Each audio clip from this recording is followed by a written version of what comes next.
and welcome to the Inglorious Bards. I'm your humble Game Master Tom, and this is adventure number 4. We are playing right now live on twitch.tv/ingloriousbards. Come check us out every Tuesday at 7 p.m. Pacific. Glad to have you here. We're about ready to get started, and let's begin with a recap of the adventure from last session. All right. In the last adventure, it started with Iggy and Jix going into Renarian Temple to toss hammers with the Renarian spy. They got confronted by Father Strel. Did not go well. They threw Iggy right out, and they took Jix down below and branded him with the Renarian brother symbol right into his chest. A burning sun with a hammer on the other side. Meanwhile, Zanner, Idrisyl, and Sildren were able to hunt down the Zexan wine, at least they thought they were, and found out that it was sold up at the Low House for a exceptionally high amount of money. Also, Sir Brenros made his way back in and was able to catch up with everybody at the Featherfall. And when I mean catch up with everybody, that's where Iggy was carrying Jix, who was super wounded on his way there. He was healed. Everyone took care of it. In fact, he healed himself for a lot more than everyone was expecting to do and was suddenly bright and spry. But while we were at the Featherfall, Zanner was able to detect the Great Maul and understand the magic of both of the pieces of equipment that were there, and actually was able to remove all of the enchantments, words, or identification that made the Maul what it was for the Brotherhood, and instead imbued it with dwarven symbols for Ignal. And it is now Iggy's distinct hammer and his own Maul for that. While we were back, there was also Capper, who stuck into Sildren's room, tried to steal the book from him. Did not go well for Capper. Everyone came back in and took care of him really fast. But Capper did actually spout some information about Nakan and confirmed that he did have the chalices to Sir Brenros, which was important information for him. Finally, because Zanner really was trying to pursue that wine, that Zexan wine, everyone made their way up to Low House and found it to be as charred and empty as they left it on the south side, but on the north side, they found carnage. There was dead bodies all over the place, several of them Renarian guards, others looked to be knights or mercenaries wearing a gray wolf tunic. When they made it down the stairs and into the basement, they were able to speak with a man called Phaon, who they learned was the King of Navarre. Well, most everyone learned. Sir Brenros identified him immediately. The king wants to reclaim his throne from the corrupt Senate and asked the defenders to help him escape Tabanry. Everyone kneeled, pledged fealty to the King of Navarre, and that's where we left off. So let the adventure begin. In an abandoned building, an old king sits amongst the dead. The Renarian Brotherhood tracked him down and slew most of his men. The old king looks tired. He has traveled far and been through much, but there is a glint of hope in his eyes as he looks upon the heroes before him. I had thought you to be the Brotherhood, returning to finish the job. Anything but that, Your Majesty. We are here to lend aid and will get you safely out of town. We know the Brotherhood, and they are certainly determined. Are you well enough to travel, Your Majesty? I have little choice. I did not come this far just to fall into the hands of these religious thugs. So, where did you come from, Your Honorable Majesty-nish? I have been on a mission, and... A quest? A mission that cost me everything, including my kingdom. I've neglected Navarre for too long, and the people have suffered for it. It is time to take my rightful place and bring an end to all this corruption and greed. Your Majesty, you can count on my shield at your side. We will do everything in our power to help. Really? Everything? I am to meet my men up at the Horn River at the ruins of some fallen arches. From there, my men and I have much work to do and important people to speak with. Your service is needed now only to get me to my rendezvous. We'll need a safe path through town and to somehow secure a boat. We should get going. It won't be long before these dead priests go missing. I could not have said it better, Honorable Dwarf. And beyond this brotherhood, there are more powerful forces that would be eager to stop my return. Now, where are the rest of my men?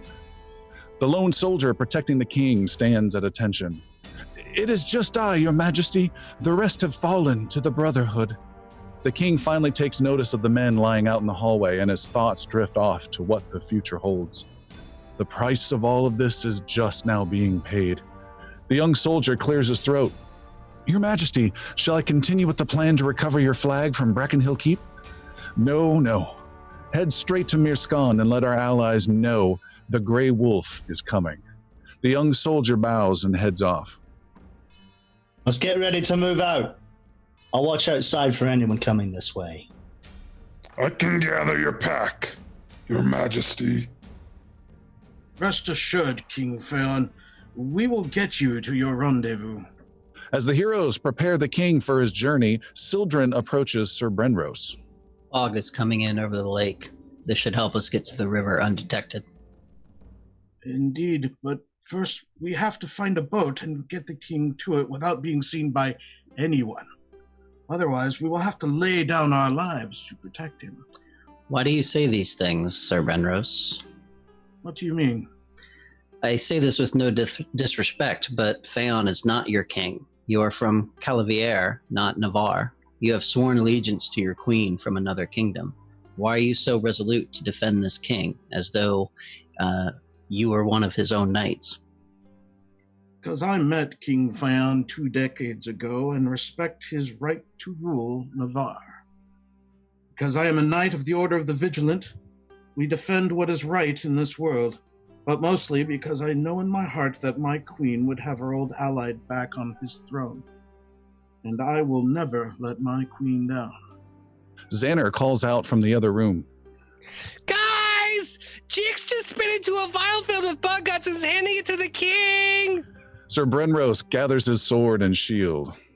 And when we're through here, there's still the matter of a thief in town stealing from my beloved queen, and the justice I will meet upon him.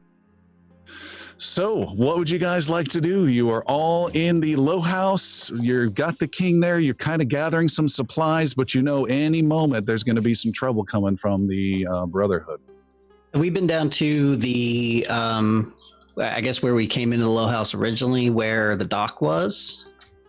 There is a dock. You can, if you go back upstairs and look out the window, you can see out the dock. There are no boats out on that dock that when you crossed over the bridge.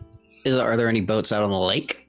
The lake you can just barely see, so you don't have a good view. You are kind of deep in town. You can just look down on a long road and just barely see some glimmer of light from the lake itself. If memory serves correct, on that lake, though, in the middle of it are the toadies, right? Yes, the toadies, which are half-elf barge guys that take their job a little too seriously. Yeah, they have a little floating And they're town. a little disgruntled with the arrangement in the city right now, too, if I remember correctly. You elves need to talk to the toadies and see if we can come to an arrangement. We can get him out to the lake. Get him on a boat there. What does Idrisyl see out the window? You're on the bottom floor right now. If you look out a window, you can just see some dilapidated, another warehouse across the street, and then there is a cooper who's hammering away making barrels. This is kind of a more rundown part of Tavernry. Time of day? I think it's maybe late morning, early afternoon. Yeah, I agree with Iggy. Sildren? Seems like our only option would be to swim out there. Swim? He says to the guy in heavy armor. Oh, no. It would really only take one or two of us. We could probably get a boat onto the dock. Yeah, at least Idrisyl and myself might be able to swim out. Yeah, Idrisyl puts a hand on the shivering shoulder of Brenros and just relax, friend. It's cold. He's confident in front of dragons, but the thought of a cold bath just starts to get him worried. So the fog coming in off the lake, is it pretty heavy? I'd say it's heavy enough. Okay. And just to be clear, you guys are on there's the river that cuts through the town, kind of a north to southish, and you guys are in the north part of town, and then the lake's kind of on the southwestish part of town. But the lake connects to the river, yeah? Absolutely. Or the river connects to the lake, yes. Okay. Let's see if we can get everybody into a safe spot by the river or lake, concealed from the road and the rest of the city, while Idrisyl and I swim out and try to convince the toadies to help us. Where do you want to go?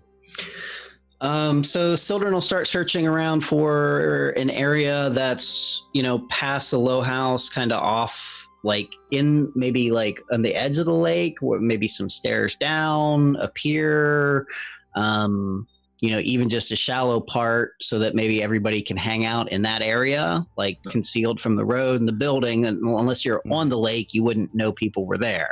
Okay. So then Sildren's going to leave this part of town and needs to go to the dockside part of town. Isn't the low house connected to the lake there? That's what I'm trying to clarify. You are on the north part of town, on the river, this wide river that then goes through town and then empties out into lake on the other side of town. Okay. Then I'm just talking about like on the river then, basically just a different spot. You want right there at the low house where, kind of right on the river, close to where we actually are. Okay. Sildren, you go out, you start looking around for some sort of spot not too far away from where you're at that you can at least displace this king and group from the carnage. You don't see anything that immediately jumps out at you. There are several commercial, tradesman type places that are opening up. You can talk with them, but there's no inns or anything near here. What about like a warehouse? There is storage? There is a warehouse directly across, actually, from the low house. Being very quick about it, I just want to see the occupancy of it. Basically, if I can peek in a window or something. Basically, I'm hoping it's abandoned. Okay, you look inside. It is not abandoned. It's got a bunch of crates in there, but you don't see anyone, and the door appears to be locked. Okay, I go back to the group, and there's perhaps a warehouse that everybody can conceal themselves in while Idrisyl and I swim out to try to talk to the toadies. Van, follow me. King Phaon follows. So let's go to the warehouse. Yeah, Jix starts heading out. Being a street urchin, he's kind of familiar with back alleys and the layouts of cities, so he's hoping that he can get King Highness Honorable Sir Phaon back to some hiding places. Okay, so you are out on the street with the King of Navarre. And Does the king have like a cloak or something he can at least put his hood up? He does. Okay. Oh, hey, King. Did the king drink of the... Pop that potion, buddy. And once again, what exactly was this potion? Invisibility, did you say? Yeah, something like that. Just, here we go. Knock it You back. don't want to wait until it's maybe somebody's close by? Like, save it for now, perhaps? That sounds reasonable. What do you think, Goblin? Well, I told you what I think, didn't I? God! Wow. He puts the potion in a pouch. King of the Hammerheads doesn't mess around, man. King, or actually just addressing him, Phaon, in public. Your Highness, I think over it's here. prudent. Noyaf. What of your men who have fallen? We leave them behind in abandoned corridors.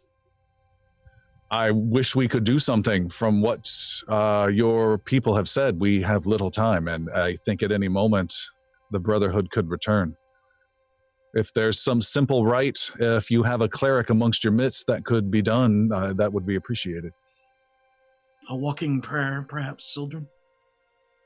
Of course. And Sildren gives a prayer to Keth, his god of nature and such, on the way out. Okay. Jix, kind of that same situation I described for Sildren. So what are you doing with King Theon? You're right outside the Low House in this commercial street, tradesman's street. I'm just kind of just moseying along, but with a purpose. Like I know where I'm going. Okay. And just having him follow in step. And you're looking for a better spot than where you were at now. Is that what your goal is? We are. Make a roll. Make a society roll, please. Society roll. Our first roll of the night. The elf or the goblin 18. should be good with that. 18. You are untrained in society? That's crazy. I had I had Miss. Oh, you have Mirskan knowledge. Yes. I don't have society knowledge. You only know one city. The rest of it, you're a country bumpkin. All right. Jix, you do pretty good though. That's a pretty solid roll. You are able to walk down the street just a bit, and you can see a patrol of two brothers crossing a bridge, heading in the general vicinity of your side of town. You look over, and there is a stable with a young stable boy who is taking care of some horses. So you pull the king into there to start talking about stable prices and that kind of stuff. And that's you and King Theon, but what about the rest of the group?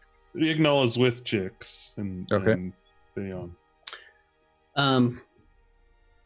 Well, I think Idrisyl, are you going to swim out with me? Yeah. I was just going to say Jeremy looked like he was about to say something, so. I was wondering if you guys needed some help. I was thinking about I could come with you. I'm really good at talking to toadies. I probably met one once, and I think they're going to be really nice to me. We'll be okay. Are you sure? Yeah. You don't seem very confident. It's more the swimming I'm concerned about. Yeah. It's not really the toadies. Stick with Maybe when we come back with a toady. He'll need your protection. Okay. We'll need to, if you keep an eye for Yathane, because she'll stay above us. If you deviate too far from where we are now, so that you can find us. Also send her if you guys get into a spot. Very good. So I guess Idrisyl and Sildren are going to go swimming. All right. And Sir Brenros? Are there any fishmongers wandering the edge of the river? No small boats, no nothing along that line? There's a lot of mongering going on in general. There are people that are hawking food there. You can see there is a small raft. It's like a large canoe type thing where there is someone that is hauling some fish out of and slapping it onto the road that Sildren and Idrisyl are just walking past. Okay. All right. I'm going to go and negotiate for some fish. All right. Some fish rations that I can buy. It's more of a point for me to have a point and keep an eye out for what's going on around. So you're outside. All right. I'm outside.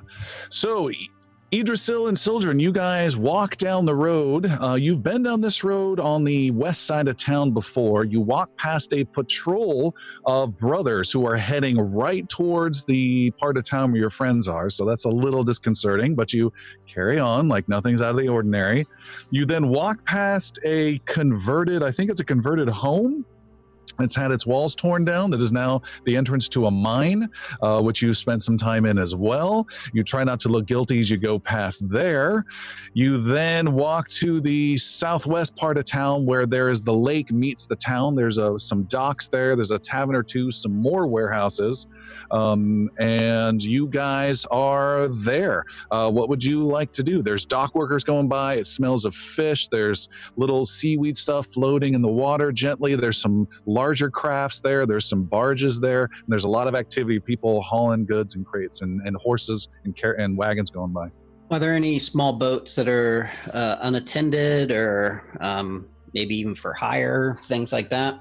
You don't know if they're for hire or not. You can see there is a barge there that is unattended currently, and it's tied down. There's a bunch of docks, and some are tall that can accommodate ships, and some are low and floating in the water, and there's a barge that's unattended. There's other barges nearby that are unloading and loading goods, but you just see one unattended. And again, you see lots of people. What do you think, Idrisyl? Well, it is unattended, but I don't know if we want to be caught with someone else's barge on the way to talk to the toadies if they're not represented well enough in the town. Yeah, the barge isn't exactly gonna be a agile vehicle for us. And it won't carry any favor if we get caught stealing someone else's stuff. So maybe we can just get on the barge so we don't have to swim as far. All right. Can we see the toadies by now? How far away are they? You can see out on the lake is a bunch of fog, and you cannot see the area known as the floats. The floats is a collection of barges and boats that have come together over the years, and they've made a pseudo-permanent collection of homes there. It's about maybe 15, 20 boats where the toadies are. You can see, though, there are several of these half-elf toady guys right now that are on barges that are loading up goods. So they're there. They have business in town. It's a pretty good property value, so I'd imagine. Should we head over that way? Yeah, do we want to... How are we going to do this? We need to hire a boat from them and take it and come back? Because, do we really want to... Well, yeah, we didn't really bring anyone who can help represent the cause, did we? Zanner from Hear a scream from across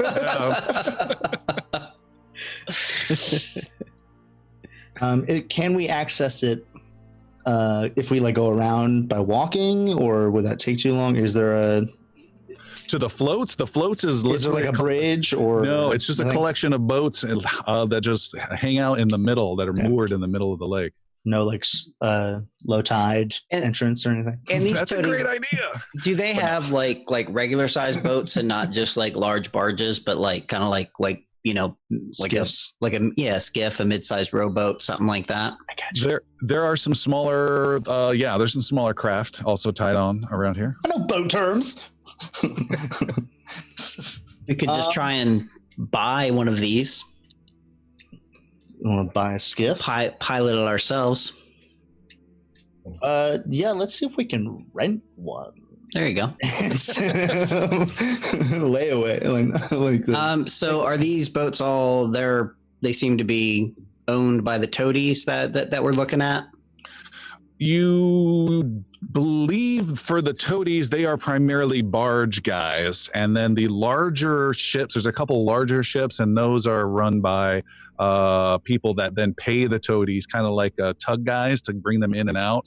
What about a smaller ship, are there any size or anything? Like a canoe? Or fishing? What size, Sildren? Small fishing boat. You don't see anything like that.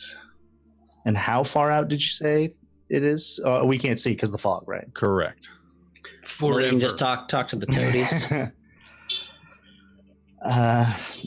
Tally ho, and Idrisyl will jump in. Well, there's toadies right on the shore here. What? I said tally ho. Where's to the good line? I help Sildren out of the Idrisyl out of the out of the water. You pull some seaweed off. Muck, yeah. And then we go talk to the toadies. Okay, you walk over towards a barge of fellows. They look with a raised eyebrow at the waterlogged elf and yourself. And one of them says, yeah, good morning. What's going on? And he's loading stuff. Good morning. We were hoping to perhaps hire you folks out. You're looking to travel? Where are you headed? We are heading down. Check your script.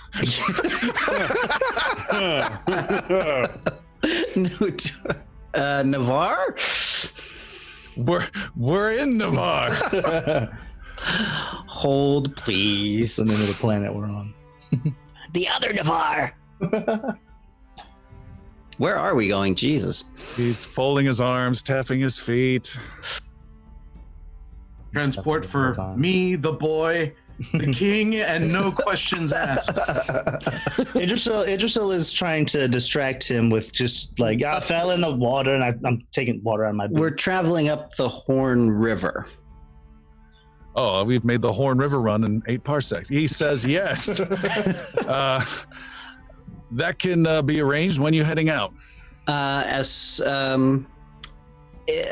We do have some reason for haste, so we would like to hire the boat for now. Or For right momentarily. now. We have a few other companions that will be coming along shortly. Well, that's going to be a silver for each of you, and if you're doing a right now haste, that's going to be triple price. That's 3 silver for each of you. That can be done. Can we perhaps impart upon you a so I give them two gold now. Oh. Actually, I'm going to go ahead and give them four gold. Whoa! And then I would like to, our companions are down river in town. I would like to collect them via boat if possible. Can we either hire you or borrow a craft in order to get us there? They won't allow us to travel up the river in town anymore. The Brotherhood. You'll have to come here. If you have heavy cargo, you could take this small raft, and he points to one that's hanging off, that's tied off to their barge, but we are no longer allowed within the city. We will, if we can take this raft and return, we will. I've got your 4 gold, and he holds on to the 4 gold and says, we'll need about 15 minutes anyways to unload. Very good. We'll be back hopefully soon. You hear, tally ho! And he splashes into the water again. See, I told you that's what they say. It's right here on the dock. And we'll hop in the raft and start piloting back towards the Low House. All right, the 2 of you get in the small raft and start rowing upriver, up north through town. You see on the east side, on the plaza of Tavernry, there's a pair of Renarian brothers who are kind of leaning over the edge, and they're just watching the 2 of you go by. We're staying in the fog as much as possible. There's not as much fog in this narrow, in this river. Visibility is from the fog doesn't cover the river. The lake more so it does. But I got you, and you're heading up north. Meanwhile, back in the stable, the stable boy turns to Jix and says, well, I already answered that question. You sure are asking a lot of questions about horses. Well, I was just kind of wondering because, sometimes when you use the gizzard of the horse to make a little apothecarical potions, it does wonders for the sinuses. And I was just wondering if you had any extra horse gizzards laying around since you have horses. I'd have to ask my dad. I normally just shovel a lot of stuff. I don't know anything about alchemical stuff. Oh, well then why are we talking to you then, kid? Okay, hold on. Hey, kid. Yes? We just need to stand here for a second. Can you take these 2 silver and pretend to let us bother you some more? Well, the standing fee is actually 3 silver. No, he doesn't say that. think you're lying. He doesn't say that. He grabs it and he says, yes, sir. And he grabs the 2 silver and he walks skitters away. How much is the limp? Are there horses in this? Are there horses in this stable? How many horses are in the stable? No. Oh man, how many potions are you going to carve out of them? There are 3 horses that are currently in the stable. Jix, no extracting gizzards while they're still He puts alive. on a really long glove.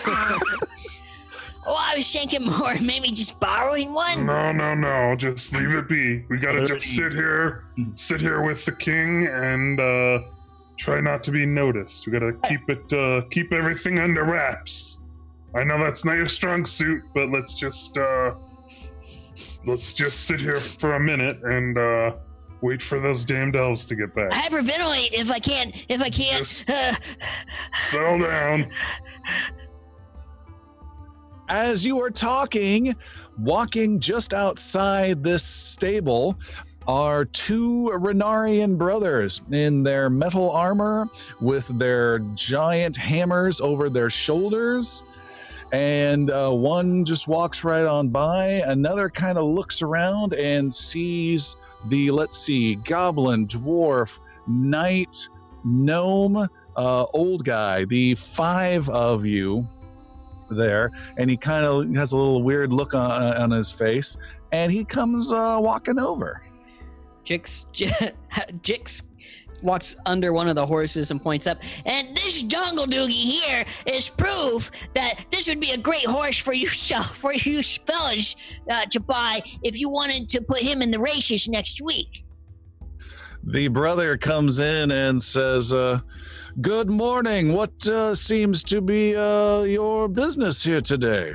Oh, we're just looking gift horses in the mouth, and I'm just trying to sell these guys a winner here. Jix says, parting things away so he can talk to them. He's getting really close and smudging his face.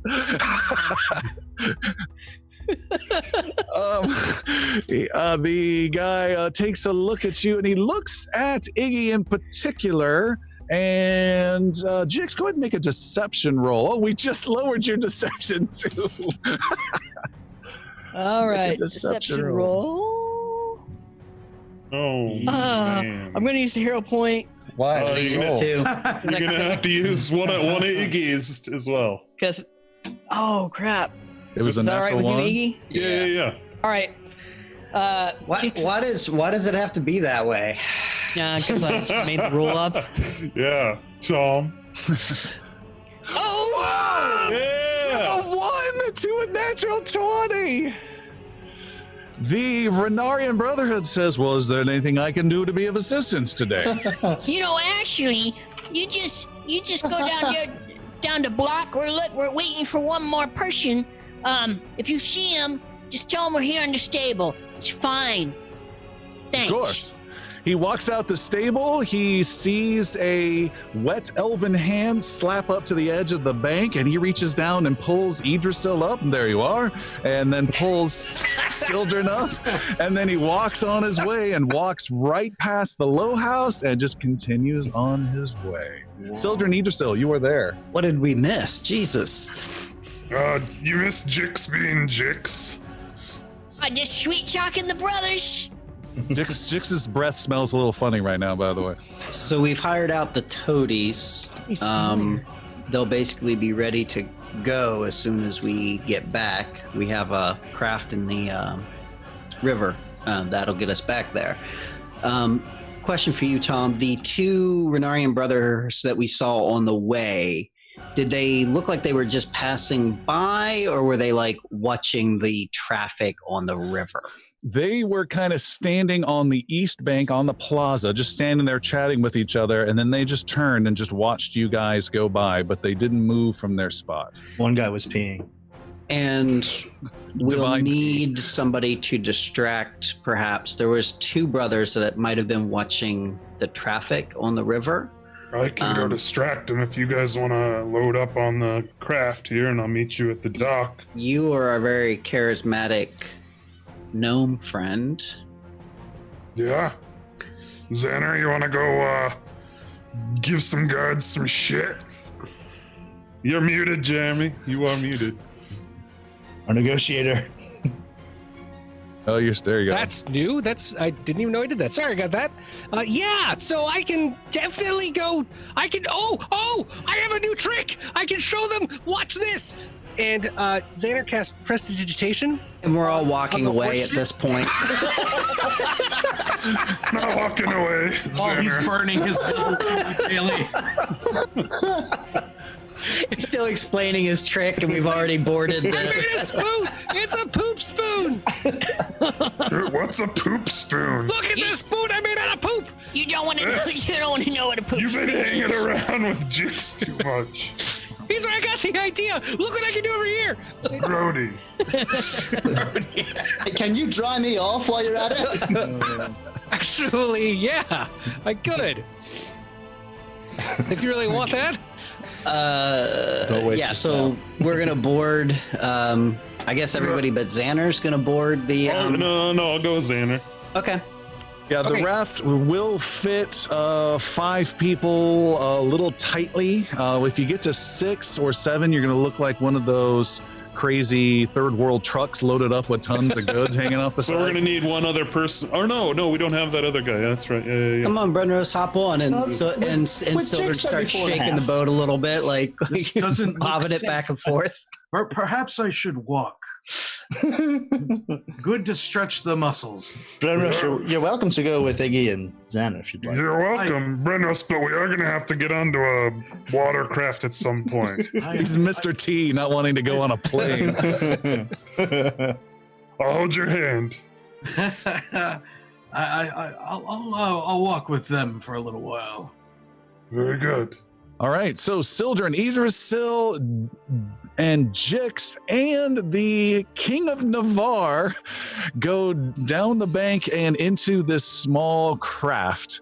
The king says, did I hear you have a larger one? We'll certainly need something larger than this. Yes, we have hired the toadies out, and they are gonna transport us to up the Horn River. Very good. And well done, young goblin, he says to Jix. Thanks, Your Honor. And you push off with an oar. Meanwhile, Sir Brenros and Iggy and Zanner start walking down the bank. There is a bridge that 2 of you cross over to start to engage some brothers. And Brenros, are you going to keep heading down towards the docks? Is that what you're doing? I'm following. Okay, you're staying with them. Yeah, I'm staying. Then the 3 of you cross the river. You walk over a bridge. You are now in the plaza. On the other side of the plaza, just maybe 300-400 feet away, is their giant temple of light with all these lights emanating from it. And you walk not to that. You just walk along the bank to 2 Renarian brothers who are standing there with, again, their hammers, their armor, and they're watching as you 3 walk up. Oh, you're here. Hi. I had a quick question about it. We're new in town. You may have heard of me. I'm Zanner. It's okay. The reason I wanted to talk to you was because I needed to know about your symbol. You guys are the Renarian Brotherhood. It is so nice to meet you. Can you tell me where you get your source of magic and power from? We get our source of magic from faith and understanding that the true law comes from above. Whose law? That's a good question. I need to look at my notes. I made the stupid script comment and it came back to haunt me. Do you have a How the pamphlet? turntables have turned. You have a pamphlet. Here's a tract. There's several tiers to get to. I'm at OT7. We follow. Why can't I find it? We follow the twin powers of light and control. And what is yours particular source of power? And Zanner, make a deception roll as you're doing all this. Ooh, okay. Deception roll. I might try that one out. It's a 26. Okay, you go ahead and give your response to where your power comes from. I'll be perfectly honest. I don't know. I was born with this, and it's very natural and it's elemental. So maybe it comes from Keth. Maybe it comes from Carahel. I don't know. Which is why I really wanted to know. Born with what? I was talking about your lifestyle, and you're talking about elemental energy. No, that is my lifestyle. It's No, not a choice. I was just talking about being what I am. See, I have a hat. and it's got a lot of shiny things on it, but it wasn't my hat. It was a gift to me that a friend of mine had because he has some other Behind Zanner in the river, the boat slowly goes by. There's people going, yeah, keep talking as the boat continues going by. You continue chatting, and I always wanted a brother. I never really had one before. I have a dad, but he's not quite like a brother. He's more of a dad. He's really mean to me sometimes. There is a half-orc now that we're kind the of close boat has gone past and is heading towards the docks. You are safe, Zanner. which is why I couldn't keep going. Zanner. What is it? Come on, let's go. Hey, brothers, do you have a good recommendation for some lunch? Yes, you might check out the Fall Feather Inn, and you young gnome, you might want to come to one of our services. You might need some spiritual guidance. I do. I need spiritual guidance. We'll get him to a meeting for sure. Thank you for your recommendation. Excellent. And have a great day. Good morning. And you guys head off. At the dock, you see your friends have attached their small little raft to a larger barge. The toadies are there. They have finished their work, and all 6 plus the king, 7 of you are there. I would have suggested before this that the king had taken the that potion that Jix gave him. All right, he takes the potion. He says, Oh, I have now faith in you you. suggested. He takes it and he checks out his hands and is like, oh, this doesn't look invisible, but it does look a little different. What's he look like? He looks like a Let's roll dice. Copy of to Sir find out. Brenros. That's all the potion is good for. He just looks like a generic old-looking guy. He doesn't have any of the gravitas in the eyes and the face that the king has, and he definitely looks different for sure. Perfect. Looking a little tepid there, sure. Feeling okay? Indeed, and no at the same time. There, as I mentioned before, there's a bit of illness I'm recovering from that the cleric in town provided some assistance. Brenros has a little bit of concern. This will work, won't it, Jix? I mean, it worked for the redheaded kid, right?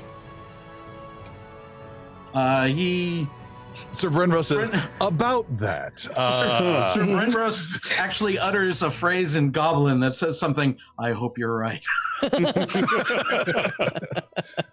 Like, Goblin is actually really easy to speak. It's the inflection of. Now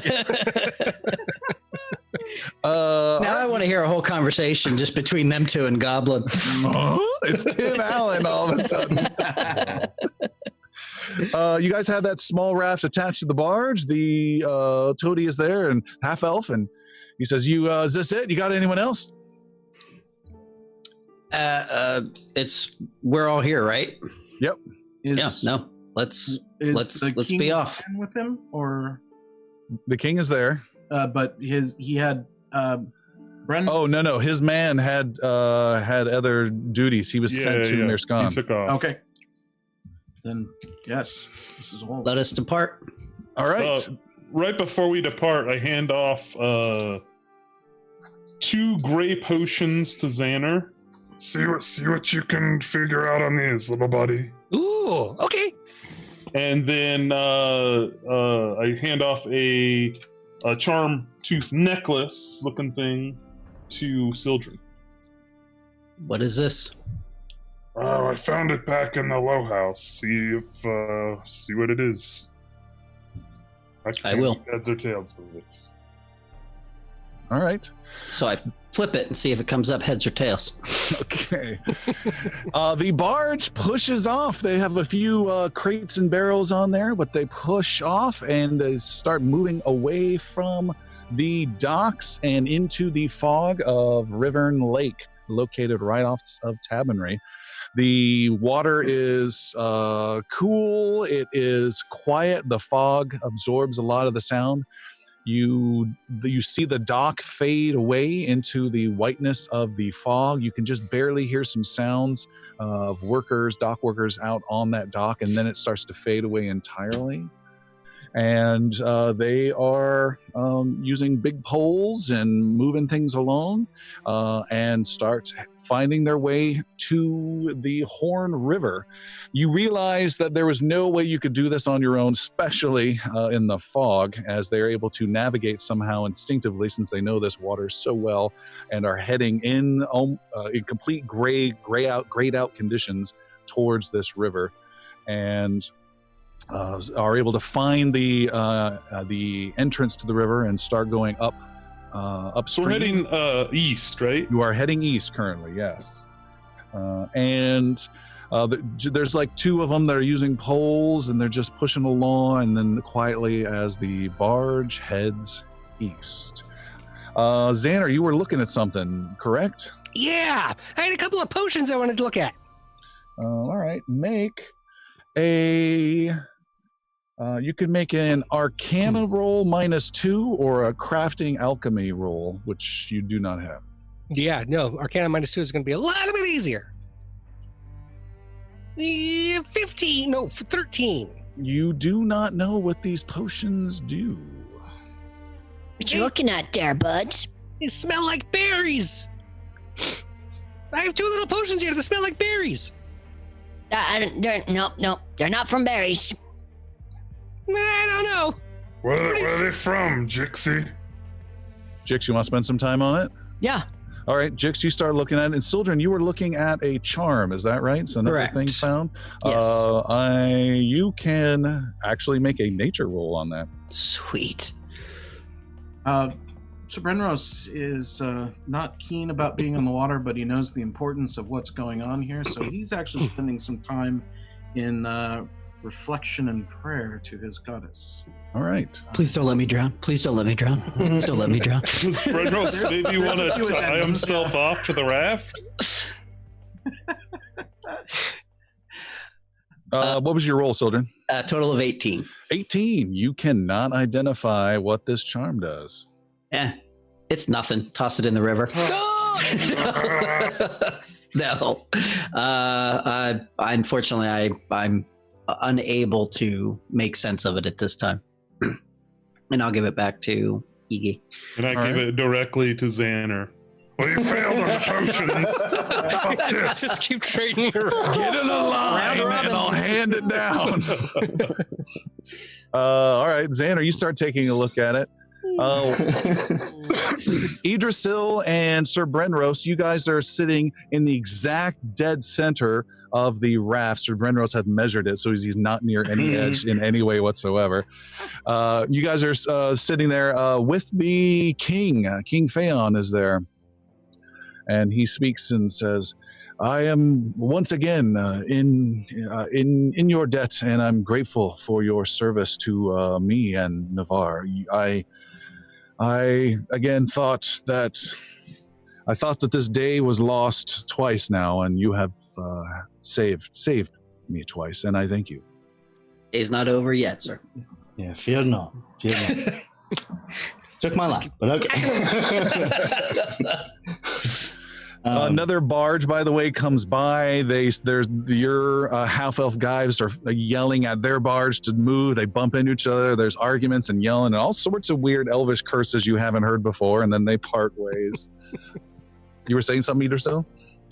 Well, I was going to, but Sildren went ahead and said it, so I don't have to say it anymore.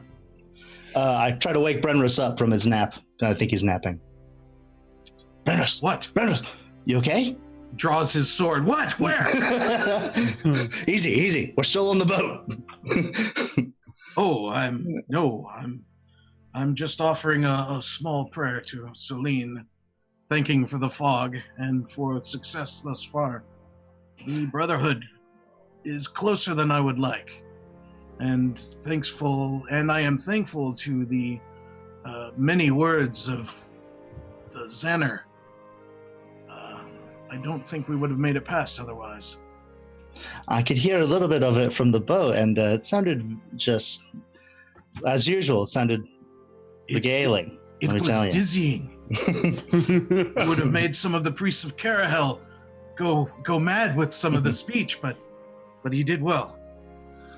The king says, I was not familiar with the Brotherhood. They have come after my time in Navarre.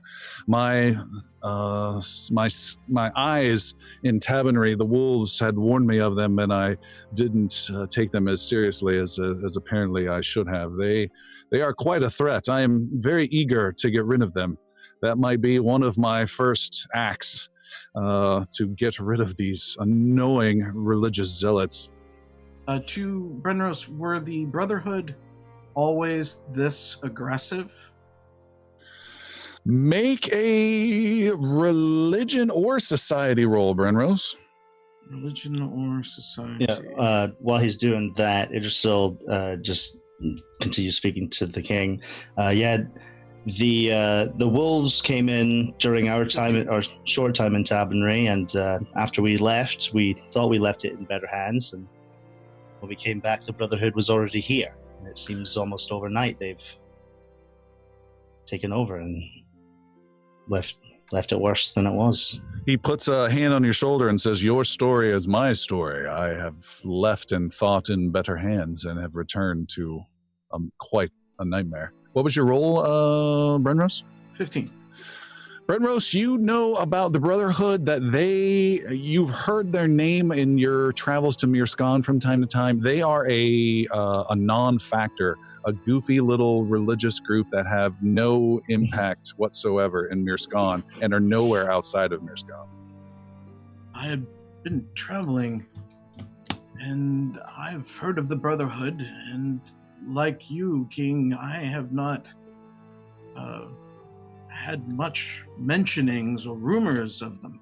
But now it seems they have not only become quite a thorn, that they have taken power. I do grow concerned considering what it was that I was looking for, these chalices of my queen. Their nature in diplomacy is well known, but what's also known is their magic can be tainted and swayed if not left in their sacred place. I worry darkness is spreading from these chalices and enhancing the Brotherhood in some way, or tainting the township itself. That's grown all more important to me that after we are done here. Something to look into. That certainly sounds a danger. Is that a capability of your party? I believe in them. I believe that they would be the ones to help take care of that. I have not seen you and your men in combat. I can only tell you what I've witnessed, and that 2 of them decimated my men at some cost to just 2 of those brothers. They are quite a force to be reckoned with. We know their power, but with my bow, Zanner's will, Jix's tricks, and of course, Iggy's might, and Sildren's crow, there's really nothing that can stop us. Along with Brenros' shield, of course, to cover Gimli's running down the side. And my axe! And my axe! Hey, that's my axe! I wanted Iggy to say it! Damn. You tried. You set him up. You tried. I tried. I'm trying, guys. I'm trying to set you up. He doesn't have an axe anymore. I do not. It's still fresh. That's why I said How dare you? The word And slipped my myself. maul. My Blanche. My Blanche. The king says, I can pass on a bit of information that might be of use to you later on, perhaps in your endeavors. There is a place called Bracken Hill Keep that is near the old Castle Lake up north in Navarre. It's a place run by a man of ill repute, but wearing the Navarran uniform. That fort, the Bracken Hill Keep, was a place I would retreat to with my queen back in the day. There, I would imagine you could convince this man and what few troops he has there to relinquish some of his ill-gotten gains that he is hoarding over. My men have reported that he has now taken over this place, and it might serve you well. And if you happen to head in that direction and happen to relieve him of anything, there is a flag there that would be of great use to our cause as well. Your men Kick. had mentioned that. Hicks Indeed. kind of gets closer to the conversation. Is there a heist going on here? It may be a heist. It may be a full frontal assault. It may be a mere diplomatic endeavor. I was planning on sending my soldiers that way when things went terribly awry. You wish us to reclaim your flag? My flag would be an incredible symbol for the movement of my return. There are many, many important people I have to sway to this righteous cause, and having my flag standing held high on the Senate floor would be quite a sight. Speaking of the Senate, if you don't mind me asking, what is your plan to reclaim your throne? Sildren steps into the conversation, slightly altering the weight of the whole barge, and Sir Brenros gets really serious and looks at him in the eye, like, take 4 steps back and to the left, dude. I am not joking. The king says, that's a very good question. My plan is to speak with important members of the Senate, speak with several House members who have great political influence, several guild members, and speak to many old knights and old soldiers and old generals who remember the better days. It is part of the efforts I am beginning now. I don't want to go into all the details of my plan, he says, noting some of the half-elves on the barge. Not you, Sildren. But These guys are with me. They're cool. my efforts are purely diplomatic at this time. However, I must keep in mind that there may be some darker days ahead before the light is found.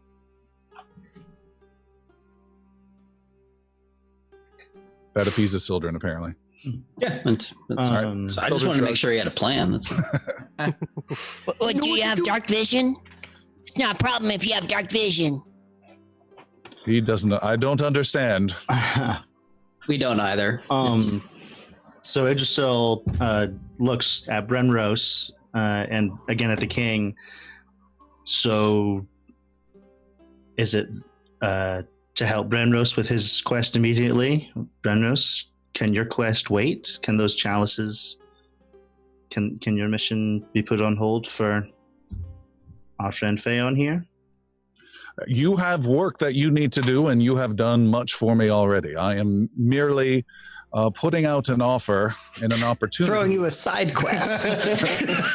If you happen to be up north, that could definitely be of use. But I am not making my big move today or this week. This will take time to set up.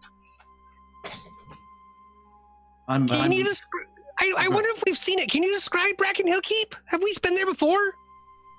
Well, certainly. It is located at the old castle lake, and with that, crazy, weird, magical tendrils lash out and hit Zanner for 9 points of negative damage as you are hit by a spell. There is a bump as a barge slams into yours, and you hear multiple people battle crying, leaping off that barge and charging at yours, and your entire barge with the king on board is under attack, and we have some violent combat up ahead. Whoa! Everybody. I asked the wrong question. I'm so sorry. I didn't know. Zanner! Brenros rises up and says, "Looks like my prayer will be answered another time." And he draws his sword and assumes combat. All right, let me set it up. I just sent a map. I'm going to set it up here on the live stream too. Let me move that up here. Move that over here. All right, going to our battle page.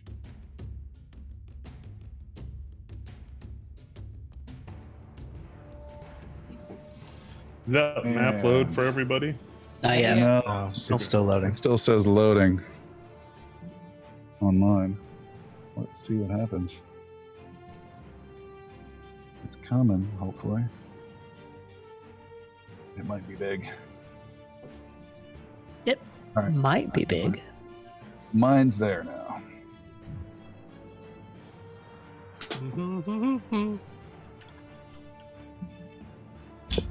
I can zoom in, zoom out.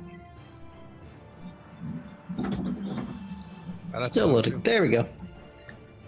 Hey, Sildren, It's all that water texture. Yeah. Yeah. Ah! is Yathane a boy or a girl?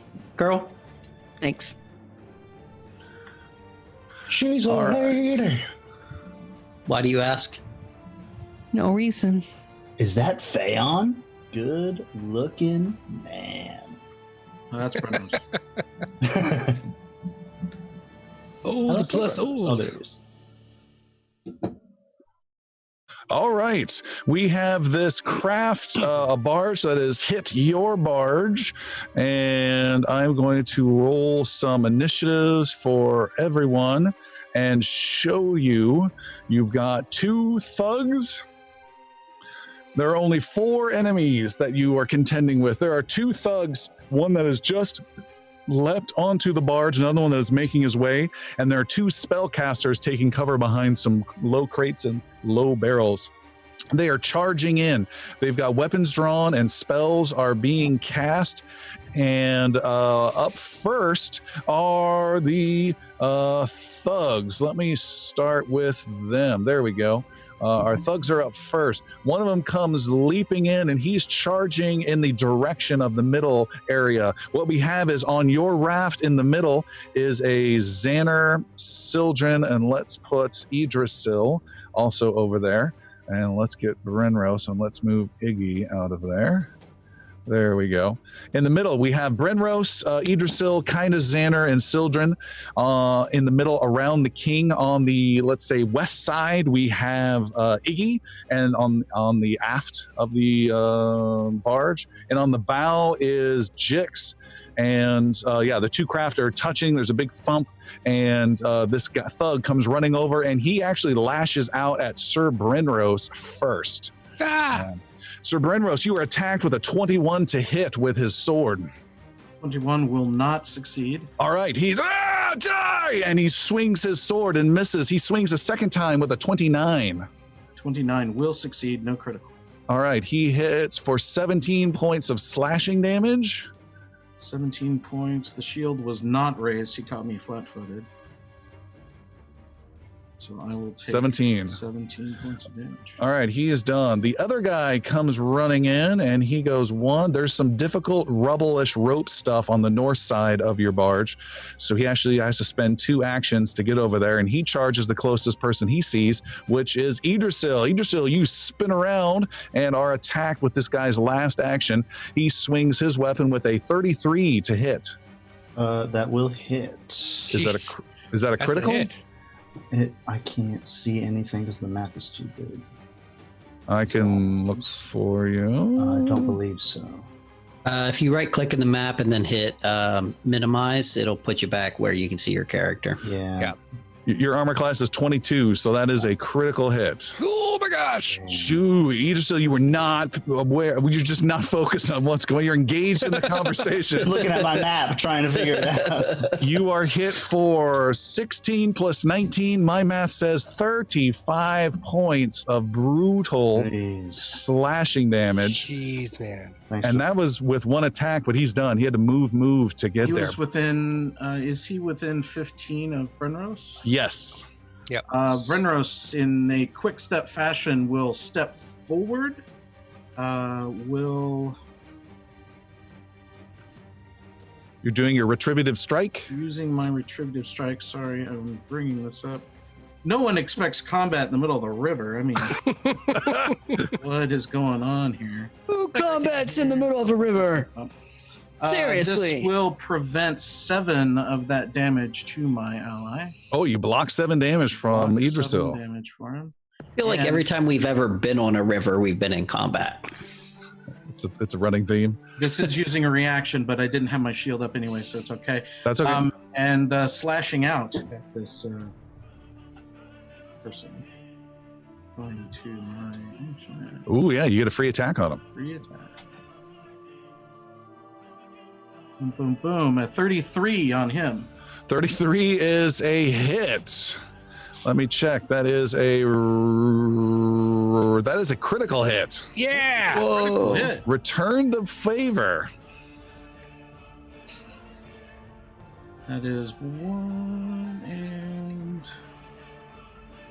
It's going to be a lot of damage. Oh my God, that's nice. 17 and 12. So 18 and 12 according 18 to my and math. 12. So 30. That's a lot of damage. 30 damage. 30. Boom. You block some of the damage. You bring your sword in and do a big gash across his chest.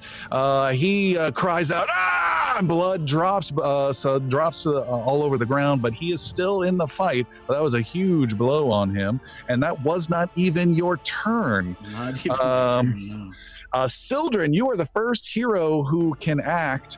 What would you like to do? How much damage did Idrisyl end up taking after Sir Brenros blocked some? 24, I believe. 24, okay. Idrisyl, I'm sorry. 31 minus 7. Sildren will reach out his hand and this nice soothing scent of a spring breeze pops up and he casts a level 2 heal on Idrisyl. Abilities. Action. That's the sound we hear when the heal comes out. So much is happening to Idrisyl right now. All right. So 16 plus 8. So 24 points of damage healed. Wow. Fantastic. I'm back at full. Nice. Is it just the scent or is there a glow? There's no glow. It's just like a light breeze. It's like a cool, refreshing breeze that carries the scent of spring with it. That is indicative of children's heal. Brenros slashing about and he's going, Yeah, pretty much. I'm trying to heal myself. And that's 2 of my actions. My third action, I will use to get Yathane into the combat, and she will fly in and She's go currently off the aft of the barge right now. Okay, she'll move in and she hopefully be able to attack the same thug that Brenros was just attacked. No, but she can get the one next to Brenros. Very good. She will do that. She comes screeching in, dive bombing, and she gets an attack. Yep. With a natural 1. Ooh, Sir Brenros. Oh shit. Oh no. It's the birds. You can take one of my hero points if you want. No. And my axe. Sir Brenros, you are dazzled for 1 round. That means you have a 25% chance to miss just flat out before you even make an attack roll. Mind the bird. Mind the bird. Next up are, wow, you guys did not do great on initiative this round, because next up are these spellcasters that are on their barge, hiding behind cover. One of them casts a spell at Jix in the rear, and Jix, you feel this burning pain all around your arm, and your arm starts to blister a bit. Make a fortitude saving throw. Oh, ouch! 19. 19 is not enough. You take 9 points of fire damage. And then this is the hired wizard on the barrels. He ducks down. He takes an action to take bonus cover. The other mercenary wizard, he casts a spell on Iggy, you start to feel this fight is completely unwinnable and everything is going to utterly fail as fear starts to creep in around you. You need to make a willpower saving throw versus fear. This is a magic spell and you have some bonus to that, right? 14. 14 is not enough. That is a fail. 15. It's 15. 15 is not enough. That is a fail. You are frightened too, so everything you do is going to be 2 off, and then next round it'll be 1 off, and the next round will be 0 off. So you are frightened, which is not good. Sir Brenros, yes. Igmal within 15 feet? He just is. So keep that in mind for your turn. That's your turn. Is it a turn? It's at the end of your turn. Okay. The last thing that that other wizard also ducks behind cover, and the last thing he does is he yells out, "Send in the beast!" And you can see to the north, off of the bank, there is a large flying creature, just like Yathane, who is flying out over the water. There's a large creature flying off the north bank and is racing in with a lot of speed. And what you see is a wyvern, or wyvern as people pronounce it. This is a small dragonish creature, which is not good, and it is sweeping in low over the water like that cool anime, parting the water as it flies. This is a dragonish creature that doesn't have a breath weapon or anything like that. It doesn't have any forearm claws, just has long legs. It's got this long whippish tail and big wings, and it's aerodynamically racing in, making a beeline for your craft. But right now it is Zanner's turn. Oh my gosh! The wyvern apparently frightened all the enemies off of my map, as it is the only thing that's left. Oh, I must have hidden them all. Here, let me try that. Okay. Much better. Holy gosh! So Zanner was already trained in after seeing the fear spell come off. I recognize that one. But that is a friggin' wyvern! And it's big! Zanner is going to cast a brand new spell that he's never done before. He's going to shoot a lightning bolt. A lightning bolt? And he's going to cast it at the wyvern that is flying straight in towards them. Wyvern. Why? Dang it. I have no idea. I learned wyvern as a kid, and it's always stuck with me, but I don't know. It's wyvern. Whatever you want to call it. All right, Zanner, you're casting lightning out across the water. So what happens? When Xander's done his static shock before, his hands have lit up as kind of a light blue, and he's sending something out, just a straight point for it. In this case, now he has a charged up blue that kind of comes foot to head, and like his little spiky hair starts standing up under his hat, which you can't really see, but the hat standing up now. And the hat just goes straight up. all the fingertips, just in like a wide spread, just like everything just flows like up the arms, through the body, and out to the tips. Just this bright, solid blue that just turns into electricity as it flies out. So yeah, this is not the normal electric shock that we see from Zanner before. This is a full-on lightning bolt. I think of it more like Xander's casting it, and he's kind of barely holding on like it's a proton pack from Ghostbusters. A little bit like that. Yeah. So there is a reflex save. Reflex save. That wyverns, I'm sure, are not known for whatsoever. All right. The lightning arcs out across the wide river. The wyvern makes a 24 reflex save. That is a success, because he needed to make more than a 21, I believe. And what happens with success? Half damage? Is it a basic reflex save? It says bolt of lightning strikes outward. It says basic reflex. Okay, so that's half damage. So half damage. So he will only take of 21 down to 10 points. 10 points. Electric damage. You lash out with lightning. You send it off course for just a little bit, but you do hit. You have one last action left. With this last action, all the arms out and the hair standing straight up, Zanner's going to pull all the water in up around him and make a little water bubble shield. Oh, shield for yourself. Okay. Idrisyl, you've been brutally hit. What would you like to do? You got a guy And healed. Yeah, you got a guy, two guys to kind of round you right now. Yeah, it just hears than sees the wyvern come in, and before he even thinks to draw his bow, he hunts prey on the guy directly in front of him, directly to the north of him. Okay. And I'm gonna quick draw my short sword and attack him with a 16 to hit. 16 to hit is a miss. I missed that. So go ahead and I'll do one more. I'll attack him again.